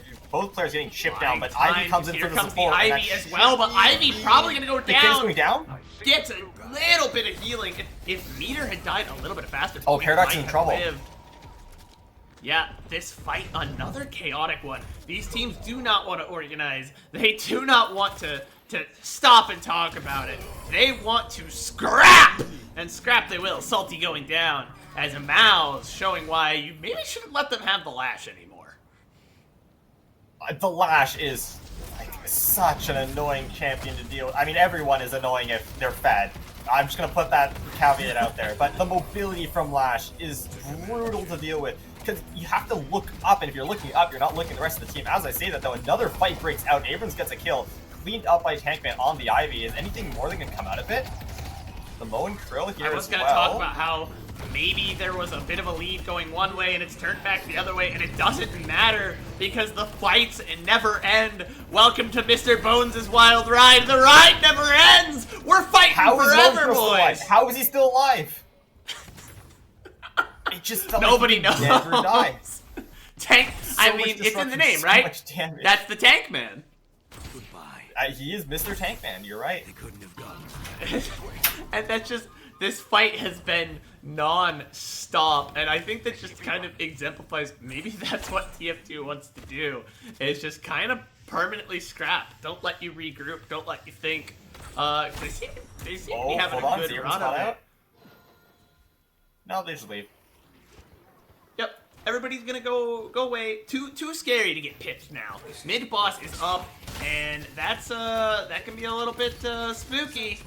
No, you give up too much, and that's gonna be the end of you. As we can see, a lot of these kills, even for Paz, are over on the Abrams. And man, do we talk about Abrams ever just being kind of a permanent fixture in this game? Never ever without the Abrams. It's pretty much picked every time. I mean, like, it's because Abrams excels in so many things. He's a great beefy body in team fights, right? He's good at picks as well with his CC, and his ultimate lets him reposition very nicely if he wants to go gank someone, and does okay damage as well. I think Abrams is just the ultimate jack of all trades character. Yeah, slots in so well to so many different team comps. But when we look here, the thing I want to call out is poor Wraith. Only one kill. Not the least fed character in the game. They had a couple people haven't quite broken 5 digits of souls yet. But you just want Hayes to be ahead. Hayes wants to be playing from a position of comfort, and that's not the case right now. Hayes needs to be ahead of the pack because you want to get picks, and if you can't Speaking do the damage, of as you see there, gets for picked off again. Hayes, that's the first pick, and that's gonna open up the rest of the team. That's kill on it. Be spooky. And Meter goes down as well, Man's and gone. Mouse Great finally up by gets Lash. one back, takes out Mirror Man on the Paradox. Oh, Abrams is going in. Ultimately, might not matter. Abrams takes a lot of damage from the Lash, but ultimately it's the Lash that's in trouble. Wait, he dives into the ward, and this might be a mistake. Alright, Ward is apologies, still not very healthy, does lots of damage as well. Chemical Flash slowing him down, and that's the Abrams gone. I just said Abrams took damage from Lash. I don't even. They're on the same team, man. You guys, I'm going crazy out here. This has been so chaotic. I don't know who's playing for who anymore. We gotta slow down, boys. Give me a second to collect my thoughts. As we progress later and later, though, Pass is gonna have more and more issues because this Wraith is officially behind the pack. Before she was like maybe even kind of, you could still get something going with it, but she's now officially behind. Look at the souls of the Infernus, look at the souls of the Great Talon, look at the souls of like even the Abrams and the Bebop, and look at Hayes. Hayes is behind all of these characters, and Hayes is a snowball pick. You pick Hayes to get ahead early. If you cannot get ahead early, I think Hayes is really going to struggle going into the late game. Yeah, it's a bit of a struggle already. Not doing too well, and again, the mid boss being up means the teams now you'd expect them to be a little bit more careful because the timers are getting longer and longer now, and it's gonna be long enough that soon one of these teams is just gonna pull the trigger, get a pick, and go to mid boss. So we see it looks like Pass is kind of grouping up, but they are getting flanked. Abrams, you're all alone, buddy. Oh, you better get back to your team. Form to stall. Gotta leave.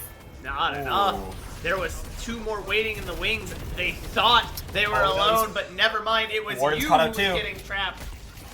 Getting traded back, but Deathy He's is still alive. so low. So low.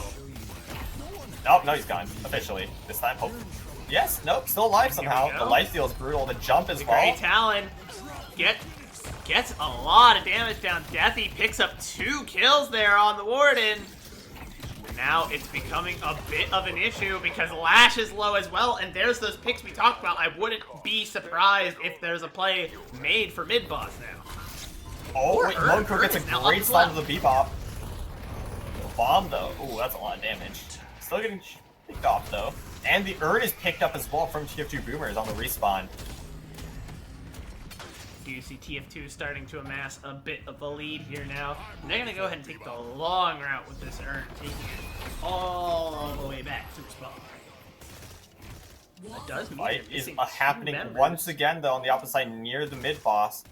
Looks like TF2 Boomers has the priority to rotate over, so they can get some nice map control over this area. Not starting it just yet, though. Still waiting for the rest of the members to come in. Everyone grouping up. They believe they just dropped the Urn back in base to make sure that Pass couldn't get it. It's a pretty smart play from a macro Wait, perspective. flank on the Bebop. Here it comes. Good damage coming down. But ultimately, nothing doing. Just can't get enough damage in fast enough for it to really be impactful. On the bright side, though, while this was going down, the Haze has managed to pick up the Urn, and hopefully he can even out that soul disparity a little bit. Yes, because of the soul disparity, the Urn far closer to Pass's patron than on the other side. Deathy picking up another pick. It's now everyone's over in Park, and it looks like it's not going to be the end. Yep, there's another one. Ooh. Meter going down as well. Just And a just little bit of a while lull all state at that's the going moment. on, I mean, good wait, crossover this is a from the sneaky Urn angle. to the farm. This is a devious 20K angle. We know souls? how much a big Lashall can change a game. We saw it in the last one. Could we see another one from Mouse? I think he's just guarding the soul drop-off point. Not going to go in just yet. His team is still coming in.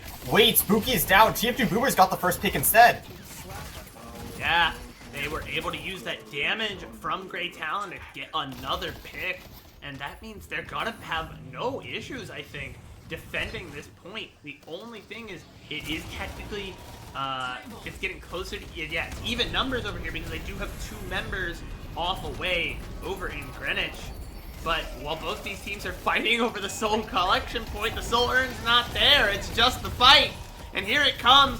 The Paradox. Great swap by the Paradox. Away, and so much CC. This fight has been split everywhere.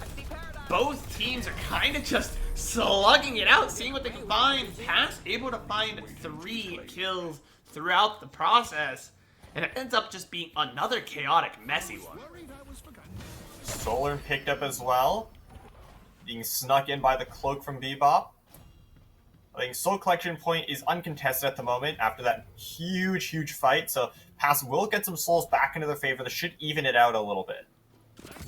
Yeah, I think Pass ultimately with the Soul Urn being then unprotected because of that fight, I think they're ultimately going to say, you know what, we'll take that because things are a lot more even. Instead of being down 15 to 20k, now they're only down about 9. So, you know what? Yeah, that's... We've entered that stage where it's back to farming, everybody. Turn down the chaos. Let's collect ourselves. Let's get some souls. Yeah, exactly. Most of the members of Pass are more or less even with their opposing numbers, so they are once again able to contest for these neutral objectives. For now, though, they are just farming, maybe getting a little bit of map control over the mid-boss. Bebop from Pass scouting it out. Doesn't see anyone at the moment. They could try for it, but I think in an even 5v5, the numbers in Tia Boomer's favor, especially with the haze that is a little bit behind the curve. Not something you want to... Oh, great hook on the Infernus. And bam, Infernus is down. I was going to make a comment maybe about how Infernus has so many souls, going to be difficult to kill, but never mind. Spit in the face of that notion as there was a good pick, but it's answered in return. I was going to ask, when does the chaos begin again? And it's begun again. Once these teams start fighting, they can't stop. Haze is once again caught off guard. Lone Krill advancing forward with the help of them again. Is the wall not quite enough to section her off? Is able to get out of range of that and escapes safely once again into the waiting arms of the base. Yeah. Mirage is gonna use now. That tornado just for a little bit of extra movement. Getting chased down by Mo and Curl, but they're gonna have to be careful because that's a lot of damage that just came out. Again, both teams gonna slug it out. Mercedes surely going down here. Nowhere to answer across. Mercedes now down, but Pass has the numbers advantage. That they do. Great hook on the Bebop. Bomb going in as well. Not quite enough to eliminate Mirage, or Mercedes, rather. Is now forced to back off. Spooky goes down. That's another pick, but look at the health bars on the side of TF2 Boomers. They're so low. That's 2 members down. And Paradox is not long for this world either. And it ends up being a fight that favors Pass. But if Lash doesn't get out of there, it might not be a favored fight for too long. And Trooper 1811, thank you, Mr. Minion, for taking that objective down. But can we get a shout out for our minions? You know, I know League of Legends Worlds was today, and I saw a lot of caster minion cosplays, and you know what? I think they're underappreciated. You know what? Like, they tank turret shots for us. They do turret chip damage for us. They allowed us to push into the enemy's base. I think some appreciation for our boy Trooper 1811 is deserved. And I love the minions in this game. The little, like, spindly candlestick men. They're very fun looking. Absolutely. But unfortunately, they are getting eliminated in droves, though. Their families might not be appreciated as much. You're hurting my friend with great talent. They do it's okay, the jungle camps are not going to return to their families either. Everyone is gearing up. This is the next big fight. This is where the chaos is unleashed once more onto New York City. Is gonna be this urn collection point. Look, everyone is here. Well, everyone except Bebop, who's back at base. Bebop will be there soon, TM. Just we got a nice regen of the health. Probably pick up some items along the way. This is a sneaky angle from the Mo and Krill. They're kind of just waiting. Both teams playing the information game, waiting to find someone.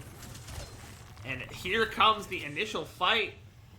Mao's gonna play it safe, backing out, needs to buy time, doesn't have the ult online at the moment, but only a few seconds, and we know how game-changing that can be. A good wall to separate the fight. Here it comes. Oh, great hook too. The first pick is on to Benji again, and they get Moan another Krill going CC onto the Moan Krill, onto Tankman, but Bebop Boy, the goes ward is down, charging in, though. and the health bars are low. McGinnis is low. That's McGinnis two. goes down. Deathy does so much damage. A Flash big stun. fight The pushing health- up here. health's The going Warden down. doing damage, but goes down himself. Ooh. A huge play for Hayes, finally getting some momentum going in this game, but is immediately traded back. And the fight and ends once up again- being chaotic as predicted.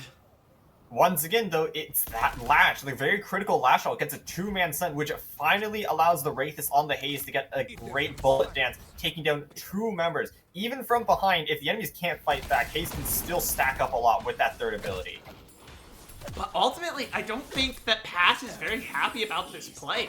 They lose a lot. They lose too many members, and TF2 Boomers are securing that burn, which is just unfortunate for them. Yeah, I mean, TF2 Boomers, though, fortunately cannot go for the mid-boss. They don't have enough members alive for that. The Great Talon and the Infernus were both eliminated in that fight, which is the main bulk of their damage, but they're still happy with just extending that soul lead ever more. Yeah, just slowly extending the soul lead. Like I said, a very different fighting style from this game as opposed to the last one. I'm gonna assume the play here from TF2 Boomers is going to be to group up and use their big lead to try and force a pick and then try and either bait or force a mid-boss. And because Spooky is kind of alone, gotta be careful. He's gonna try and... Never mind, I was gonna say group up with Engineer, but Engineer's dead! So fast! Never even had a chance, and now he has to get out. There's just too many members here. Can't really fight this. Does have some reinforcements coming in, but that means that Hayes is all alone over there in Park. And look at the Ivy, look at the Paradox. They're coming for that flank. Three members grouped up here. Like, even if they do have a lot of members over, lots of CC, it's still not going to be easy to pick off a member of Pass now that they're all nice and together. But the Urn, at least the initial pickup, should go over to TF Boomers. Looks like they have a lot of control over it, although Pass is slowly regaining map control. Yeah, Pass all grouped up, but so is TF2 Boomers. And And here flank comes for the the Moan fight. Krill. Moan Krill getting a good stun. Lots of damage coming out early. Deathy already picked off Mercedes. And that means no Abrams in this fight. We know how impactful that hero can be. Good damage coming out in return, but Moan Krill is so tanky. Oh, Mass is dead. So There's no lash anymore. Maxer is down. All the damage is done. Surely. It's just the Bebop left, as well as Mirage. No. And Spooky Smart is now. down, and that is a 4-for-0 trade. TF2 Boomers take it, and they're gonna go straight to mid-boss. They know where their bread is And buttered. absolutely. A catastrophic team fight. TF2 Boomers was able to get an initial pick onto the Mirage of Pass, and they were slowly able to transition that into pick after pick after pick. Pass were just playing too separated. Their members all going for their own separate flank angles. And, I mean, Mirage coming in here to try to get a steal. Doesn't happen, though. There's just too many members of not TF2 Boomers able to to deal find anything. I understand the play for the steal, but ultimately all you've done is give over another kill, and now they have Rejuvenator and all their members up. Surely they're going to look to take out these remaining walkers here and get themselves some nice flex slots to open up their builds a little bit more. The Ivy as well, bring the Urn over to the collection point as well. That soul lead is going to be extended to almost 20k now. That's going to be so hard to deal with. I mean, we've seen Pass do a similar comeback last game, but you can't imagine it being easy. Yeah, it's gonna be very difficult as another soul urn secured. Great stun. And here comes the initial fight. Spooky's dead in an instant. Not even close. Blinking, you'd miss it. The base boss is there, destroyed. They're going straight for the shrine. And it's just a difficult fight all around here as they just cannot group up on the side of Pass. They're getting picked apart one by one. The lead is so large now. There's just no reason for TF2 not to go in. They're continuously pushing their advantage, have both shrines particularly low now, and Pass just has to concede the ground or keep losing members. Yeah, they can't do anything. I think that should be the first form of the Patron going down now. It should be weakened shortly. I don't know if Pass can stay though. I mean, they're also very healthy now. Of course they can stay. What am I saying? I imagine TF2 Boomers want to stay because they have Rejuvenator on all 6 members, and they're just ahead by nearly 40,000 souls at this moment. That's... The snowball has been insane. Oh, kinetic capture? That's a big flash ult. Didn't ultimately get the stun or the crash down damage. And that means there's gonna be a lot of time for... There we go, TF2 get in there, lay down the damage, and it's all on the Patron. The Nexus is falling, it's over for you. We're going to game 3. A very different look for game 1. And like last game, both players were playing it slow, trying to extend whatever lead they have, play it slow, play it methodical. Very different here in game 2. TF2 Boomers decided that, hey, that slow playstyle, not working for us. We were hemorrhaging leads into the mid game, so let's just fight, do what we're good at. And that ultimately led them to victory.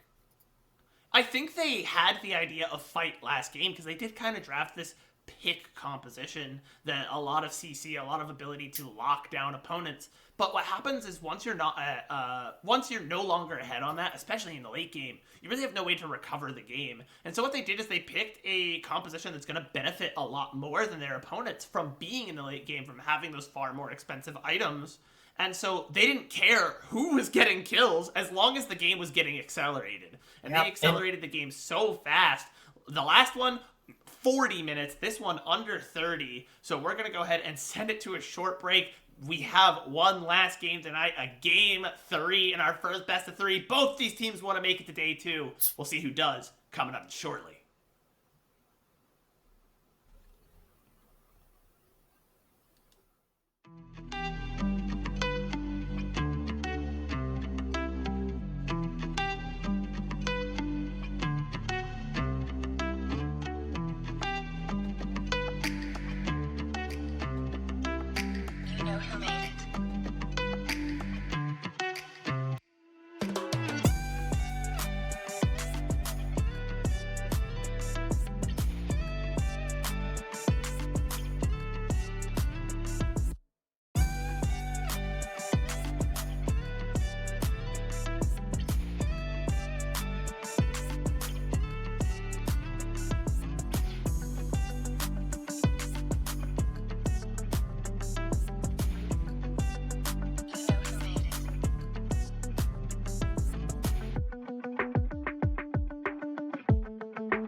because yes, one game was like a revolving door of like back and forth, like a swinging door, back and forth, back and forth, back and forth, until it wasn't anymore, and then it snowballed.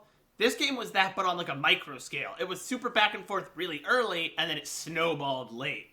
I'm wondering what we get for the third game, because all I can imagine is chaos. Both these teams seem to love chaos. They want to thrive in it. They want to live in it. They, if if they were, in the 40K universe, they are not worshiping the Imperium of Man. These guys are worshiping Khorne because they love chaos. They love to fight, and that's why I think going into Game 3, we might see a transition away from these more pick-oriented compositions. I think neither team is taking that haze. It did not work very well. I thought it would work better when I suggested it in Game 1. Didn't happen, really. But I don't think we're going to see... I think Bebop is still fine if we do see it just for the pick potential, but I'm expecting more brawl-oriented compositions. We might see like more pockets come out. I think more Wraiths, more Wardens, maybe even something like the Yamato. I do wonder if we'll see the Yamato. It got banned earlier today, and then after that, we haven't seen it since. And I'm just interested because it does seem like it would play very much into this, like, let's just scrap and brawl play style, because Yamato can take isolated targets so well. But maybe that's why they're avoiding it, because these things tend to start with like, oh, it's an isolated target, let's take them out. And then it turns into, there's 4 people here and everyone's dropping every ability. So I think we're going to see a lot of the continued... I think the Warden obviously sticks around. I think the Abrams sticks around. McGinnis, sure. If you're past the lash... I'd be interested to see if a team could slot a 7 here. Because, like, when there's all that chaos going around and you just can't tell where everyone is and up is down and left is right, just drop that ultimate up top and see who you can burn. Yeah, I mean, Pass has had a lot of Ivy priority, and the Wraithist as well has shown that they can play a lot of different carries as well. So playing like the Haze in Game 2, I think they played the Wraith in Game 1. So bringing a 7 isn't too far out of the playbook. The worry I have, though, is that both these teams really like to fight, and they like to fight early. And as you mentioned earlier, Brad, 7 received a massive nerf to his early game, and that could put a wrench into that early brawl plan. Yeah, so... I mean, we could sit here and speculate all day. I think ultimately we're just gonna have to let these teams do the talking. I don't have a dog in this race. I'm just glad I get to watch it, because this has just been such a scrappy, like, back and forth bout for both games. And on one hand, it's like kind of hard as a caster to cope with that, because there's always something going on. But on the other hand, as a viewer, it's got to be so fun. As we are finally getting our picks in, let's see what they got. And we see Kelvin and Wraith is banned out, and the 7. The 7. It's here. It came out. Yeah, I mean... So TF2 Boomers is on the left. Correct. They have the 7 and they have the Grey Talon. Oh, that's going to be the Grey Talon for the early game, the 7 as that late game insurance. Ooh. I'm looking here. I'm wondering who the second 7 is, because obviously, they only drafted 1. Can't have 2. That'd be crazy. Double 7 would be a crazy strat. Let's see if they can pull it off. But let's see who that second 7 is, because without it, the Warden is like the only front line. It's Mo and Krill. Okay, there it is. Mo and Krill. So, okay, they do have a big tank to pull out. And we do see, it looks like it is Wraith that is on the Infernus, which, no, I think that's a good pick. We saw how well they did with the Wraith, which is a power farm and carry late. You know who else can power farm and carry late? Infernus. Yes, sir. I think now we're Infernus... gonna see. I wonder how I just kind of wonder if the early game is gonna be the same. Are both these teams gonna look to just scrap over and over again? Because if you're Pass, it didn't work out too well for you last game. Maybe you play a little bit safer. I think TF2 Boomers wants to avoid early scraps, because the 7 is quite weak early on, and the Viscous, you want to wait until about 3k souls where you have your ultimate ability. As I say, the Lone Krill is being chased down early by this Abrams. Early scrap indeed. Yeah, I do think the early scraps is gonna favor the team with the Abrams and the Bebop generally, but again, both these teams kind of have a scaler. They both have Wait, someone he's they kinda stuck. wanna He's get stuck in a ready to corner. go There's in no the late support. game. No, he's all alone down there. Only 60 health. Can he get out? I don't think it's gonna be. It looks like we're gonna get first blood here. Here comes the Moe Krill, and Tankman picks up Mercedes for the first blood. Tankman doesn't just tank, as the name implies. He can also deal a quite healthy amount of damage as well if you do give him the opportunity. An overextension from the Abrams of Pass, giving a free early pick off to TF2 Boomers. Yeah, and we're seeing, I'm interested, the Grey Talon McGinnis lane, it seems like a pretty strong one. But into the Bebop, and the thing is, like, Grey Talon has a bit of mobility with the flight, but it also means you're very, very exposed when you use it. McGinnis, next to nothing to get you out of trouble. If there's a crazy hook landed by the Paradox Bebop combo, which, man, once ults are online, that is going to be a not fun lane. No, absolutely not. And like you bring in the Lash into the mix as well, like a Lash that gets set up a nice CC for an early Bebop hook into a Paradox swap, you're going to transition so far into the enemy's backline, you might as well not exist. On the other side, you do see, you talk about Viscous and Seven both kind of needing some time to get into the game, but they end up working out well for one another. Because once Seven has those arcing shots, once he's got the activated passive, they farm pretty well. And Viscous generally pretty good at keeping teammates safe. So, True, ultimately, it's a nice little symbiosis they have over there. Here's a question for you, Brent. How much do you think this Viscous... Oh, talk about that later. It's a hook coming in. Hold your questions! Boink is gone! You talked about the Lash setup for the Paradox Bebop. There it is, Lash CC into Bebop hook and gone. Let's see, what was the question you were gonna ask? Yeah, no, I was gonna say earlier, how much do you think this Viscous is a response to the Lash from Pass? Because like we've seen it get so much value, but like the cube from Viscous able to deny CC and damage as another brawl breaks out. How much do you think that's like a response to how great the Lash play has been from Pass? I think it's definitely a response from TF2 Boomers into Pass, knowing that they won that last game in a bit of a late game snowball, knowing that there was a lot of scrapping early. I think they recognized that that game could have easily gone the other direction, and they start to be on the losing end of the snowball after the scraps. And so they pick someone that's going to offer a lot of stability in these fights, being able to deny CC, deny damage. And because of that, I think it's the better support option. I think it works out very well, especially when you consider that, like, look at the playstyle. They don't have someone that's, like, going in, forcing picks. They're playing a very, like, front-to-back comp. And when you have a very front-to-back comp, I think someone that can play as, a bit of that safety and protection is pretty important.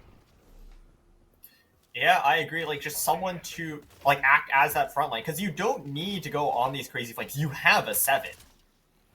He will do all of the damage you need. And the great talent with the flank can find the off angle as well. So, no flank necessary. Just play for that consistency of the Viscous. Let's see there.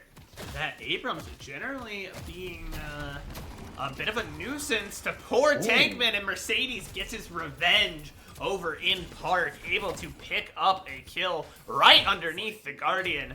No problem for the Abramses. Again, I think Abrams has been played in every single game I've spectated today. And that is kind of nuts. I don't see why not. Backline pressure thanks to his shotgun. Great frontlining thanks to his life drain and third ability as well. Great engage and CC thanks to the ult and his shoulder charges.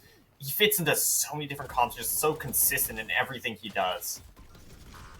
And we're seeing a lot of the spirit items starting to come out for 7. This is where they start, even though 7, everyone thinks about getting shot, but it is a spirit build because you're playing around the arcing electricity. That is where the damage is. So and 7 at that 3k soul mark as well. The ultimate coming in. It's so brutal to deal with. If there's a team fight happening anytime soon, you want that man to be there if you are TF2 Boomers. Yeah, and I think also it makes a little sense they put Benji on it, and Benji was previously playing on the Infernus, and Infernus was working well in the first game, and funnily enough, even though they won the second game, I don't think Infernus had as much impact in that second one. But they brought him onto the 7, and I think that's because they know guy's gonna hit his shots. Yeah, this guy's got aim as well, and the damage to back it up on top of that. I think what makes a great hyper carry player though isn't necessarily just the aim or the farming, it's positioning as well. As I say that, though, we have the Wraith is getting caught out. Wraith is caught out, and we've noticed that kind of being a bit of an early trend in these past 2 games. Gonna make it very difficult for Pass because again, Infernus wants to farm up, and so you know what? It's okay. And oh, Daddy's in trouble. Daddy's in trouble. Oh, oh, he gets caught by the lash. It's over. It's over. And Mouse picks up a kill onto Deathy. I think it's okay. I think Infernus going down early a couple times is fine. Because unlike the Haze that they brought to the last matchup, Infernus can just wait for you guys to go team fight and then go play their own game and farm up a bunch. Yeah, absolutely. We saw this happen. We saw this happen to Denji in Game 1, where he got really behind on the Infernus and was still able to have massive impact late game. Another kill coming out. There we are, but even it's more not kills coming out. Back and forth. Just, again, what did I talk about? These 2 teams love chaos. They absolutely just love it. It's their favorite thing. Abrams Mercedes getting disarmed. He has to I run. don't He know has if to Mercedes run. meant to grab the orb there, or if they're just meaning to run it away and buy some time. They're getting chased down by Tankman's Mo and Krill, though, and I imagine they're not going to be around too much longer.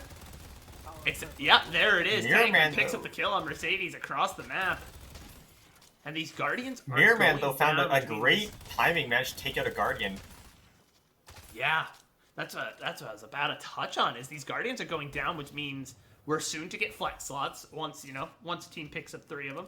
I think, looks like TF2 Boomers might actually have their flex slot. I believe they have. Oh, wait, that's a hook? I believe they have. Great hook. That's a hook. Great Talon. Only loses the shields, though. Wait, but a great McGinnis while sections him off from his team. He can't retreat. The lash coming in on top of that as well. This is a huge slams fight, McGinnis straight to the rest of the team. Picks there for Pass. Great team fighting there from those guys. They picked up another just crazy trade. Oh, he might be in trouble. He's so low HP. Abrams chasing him as well. The Burrow's about to run out. Abrams chasing, but gets caught out. Oh, has the teammate, but Mercedes might still go down. So much health on Tankman. Pummeling Mercedes. He's able to pick up the kill, and now the team is here. Boink goes down. Or, sorry, Boink's not going to. Tankman goes down, but it does mean Benji's going to be able to pick up a Guardian on the other side. Oh, a wait, great the Mouse wants more. Stealth pick from Lash. Mao's just holding around that corner, knowing that no one knows they're there, and then picks up the kill as soon as that's they another walk hook. around. And Salty comes into the death corridor. You don't want to be here, my friend. Uh-oh. Man, has been playing this composition to absolute perfection, finding hook after hook after hook from this Bebop and the Lash. As I say, though, another fight breaks out in this corridor of death. These teams can't. It's like a drug. They can't stop fighting. Always fighting. Always fighting.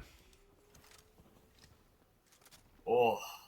Like, as I was saying earlier, though, Pass has been playing this pick comp to absolute perfection. The hooks from the Bebop and Mouse on this Lash has been such a standout player. Always finding the angles, always finding the stuns, always finding the ults. He's just always there whenever a fight breaks out, and he always impacts it in some way. TF2 Boomers do have a slight lead at the moment, but again, that lead is just next to nothing. A couple hundred souls at this stage of the game just doesn't really mean anything. As we're starting to see, which is kind of the full item incredible slots considering go out. These flex slots are going to be so important here. I would like you to continue. I apologize. Yes, no. So I think it's incredible how close TF2 Boomers has been actually able to keep it because Path just got 5-6 kills into that corridor there, and somehow they're not even ahead. Infernus ult. Great Stoneform for the stun. Warden. Lots of damage coming out. The 7 Airdrop. might be in trouble here. There he goes. Benji is down. This is what Pass needs. And meanwhile, I think the big thing, while all this is going on, while everyone's fighting, look who's off over in York. It's a tower dive. Farm it on their own.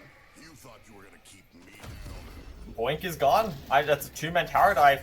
And oh, wait, here comes the Viscous of Mirror Man. What can he do about it? Great Talon is here as well, but he's just Salty getting trying CC'd to into get the wall. some damage down. Does ultimately pick up Mercedes. That was close. That Abrams was out for blood. Even though there's all these trades going on, I think the important thing is, for Pass, while they've been doing all this, Wraith has just been farming solo over in York. Like, over in Yellow Lane, just doing whatever they want. Kind of just enjoying life. It's great if they win early, because they do have the tools to get that. But all they really care about, like, their insurance policy of the Wraith is just he gets farm. Wait, that's a stun. Tankman is attacking the Bebop of Pass through the teleporter. And he just beats into the Guardian. What? You don't see that every what day. Yeah, that was... You know, we're hitting ridiculous levels of chaos. We gotta tone it down, guys. These teams... Oh, a great wall to buy time. That means Mercedes going down, He's but still not alive. He gets a before kill. He they're gets able bombed. to take out Boink. Unfortunately, outnumbered and outgunned, but buys enough time with that Abrams to make it not all for naught. They're able to get a kill on there, and that's, you know, that's not nothing. You can take that, I think.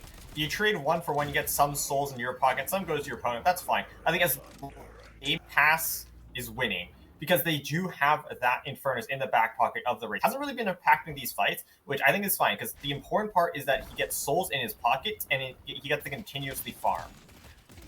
Yeah, once the Infernus kind of ramps, right? Similarly, actually, to the 7, but the Infernus does it through items. Once they get something like Ricochet or Leech, able to just stay so healthy, off in a side lane, doing whatever they want in terms of farm, and ideally, we're gonna see 7 doing something similar and picking up farm.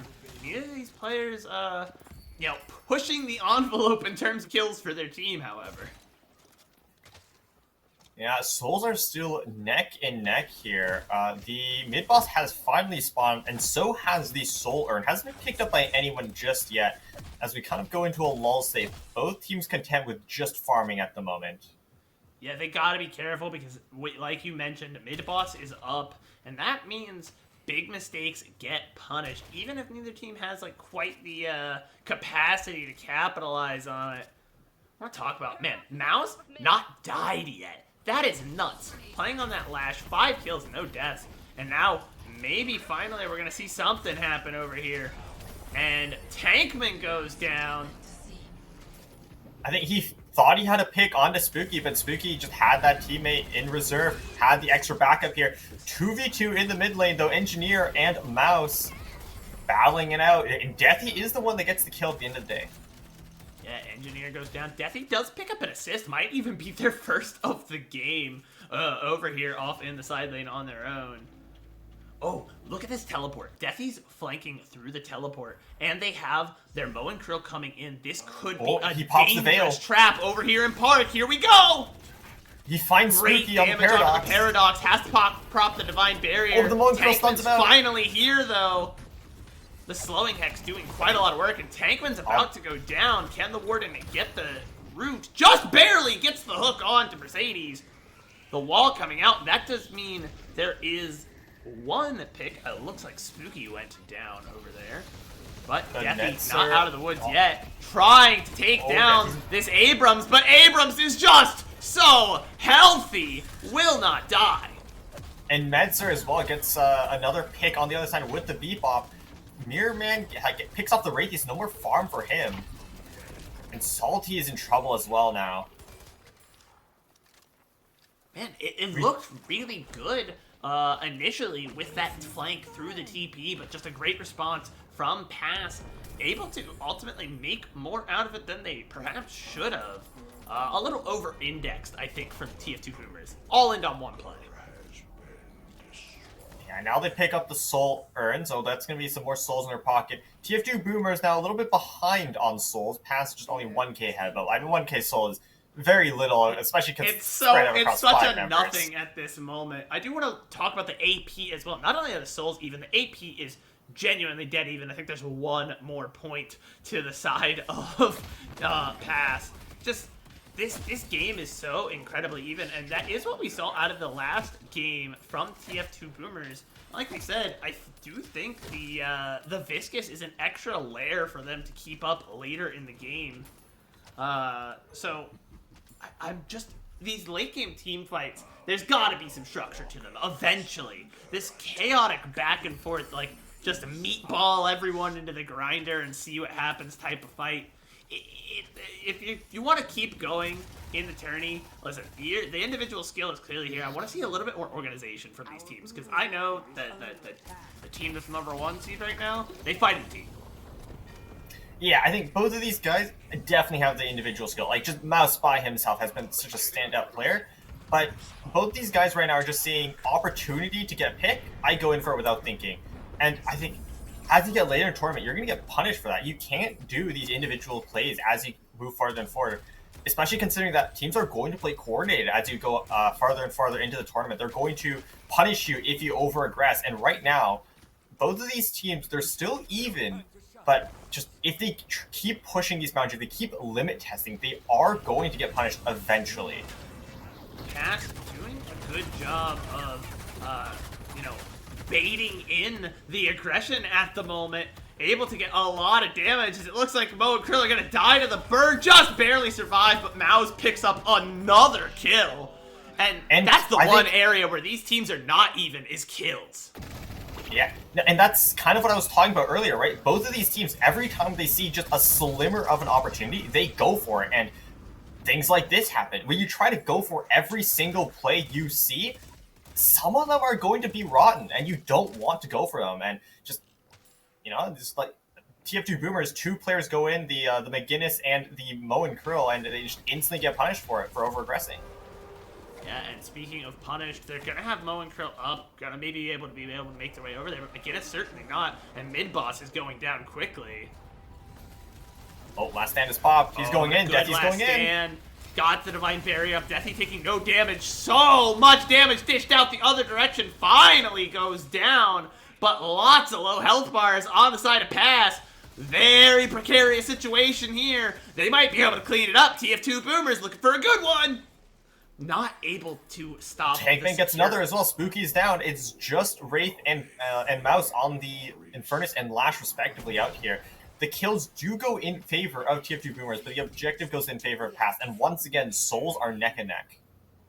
Yeah, I mean, great kills, but you've given up the Rejuvenator. And at first I was like, wow, that's great. But then they lost most of their rejuves. So ultimately, yeah, I think if you're TF2 Boomers, knowing they had started that mid-boss when you were like woefully out of position from those 2 picks over in Park, now that you've taken away most of those Rejuvenators, you can be pretty happy about the way that fight turned out as TF2 Boomers. You took away most of the advantage that mid-boss just gave.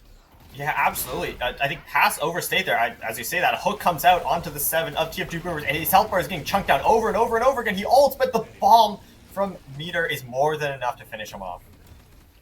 Dude, like Meter on the Bebop. We saw Meter play a lot of the McGinnis earlier. And B Spooky has kind of been the designated Bebop.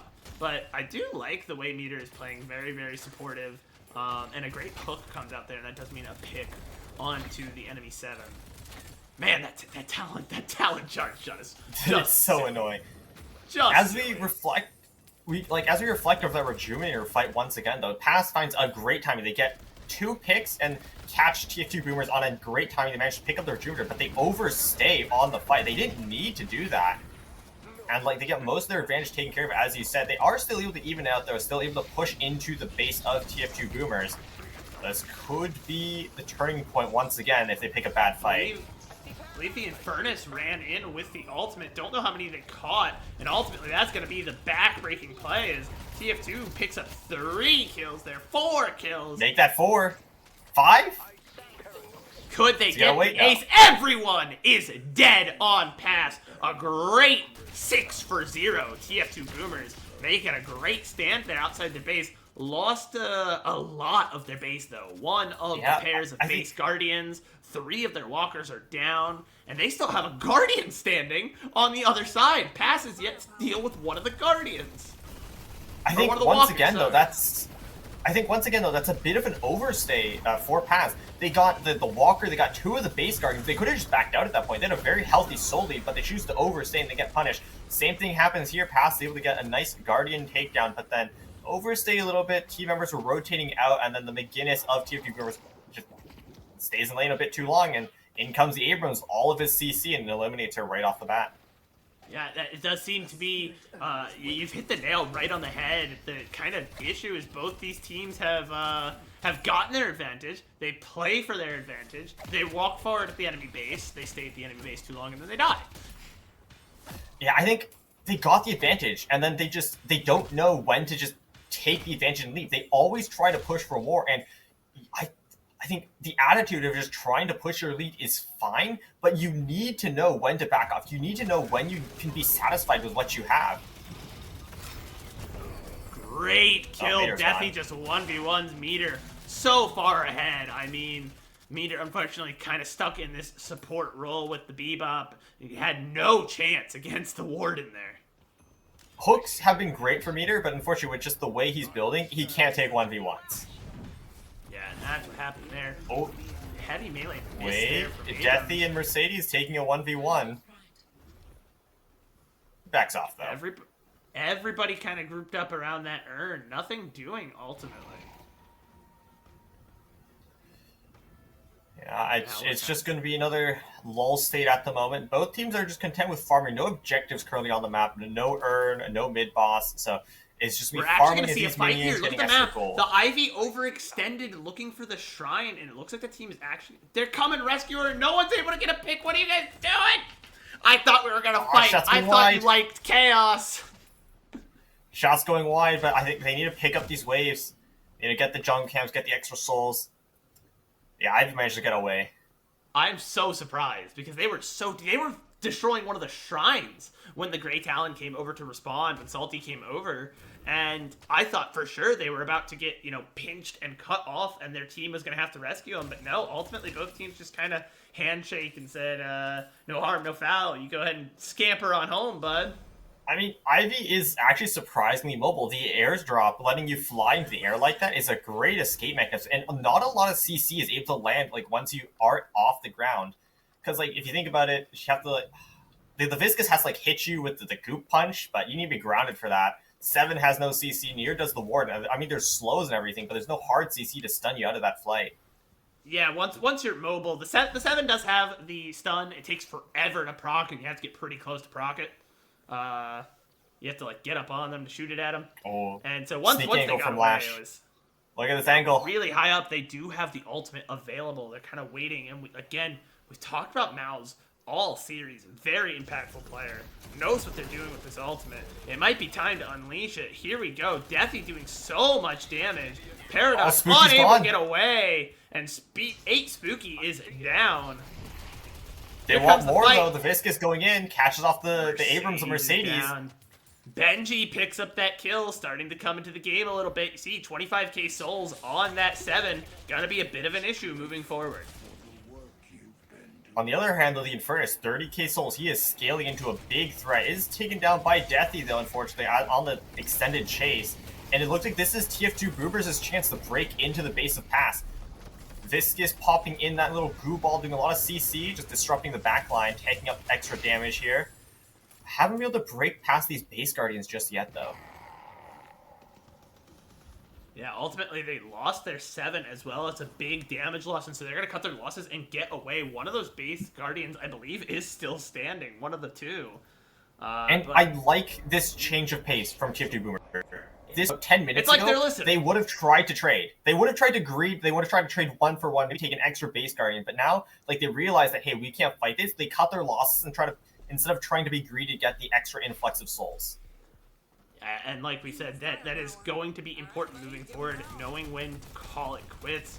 But calling it quits, there's a bait here. We're going to have to see, do they cut their ties? Everyone is already on mid-boss. Wait, they're at the mid-boss. Is going down.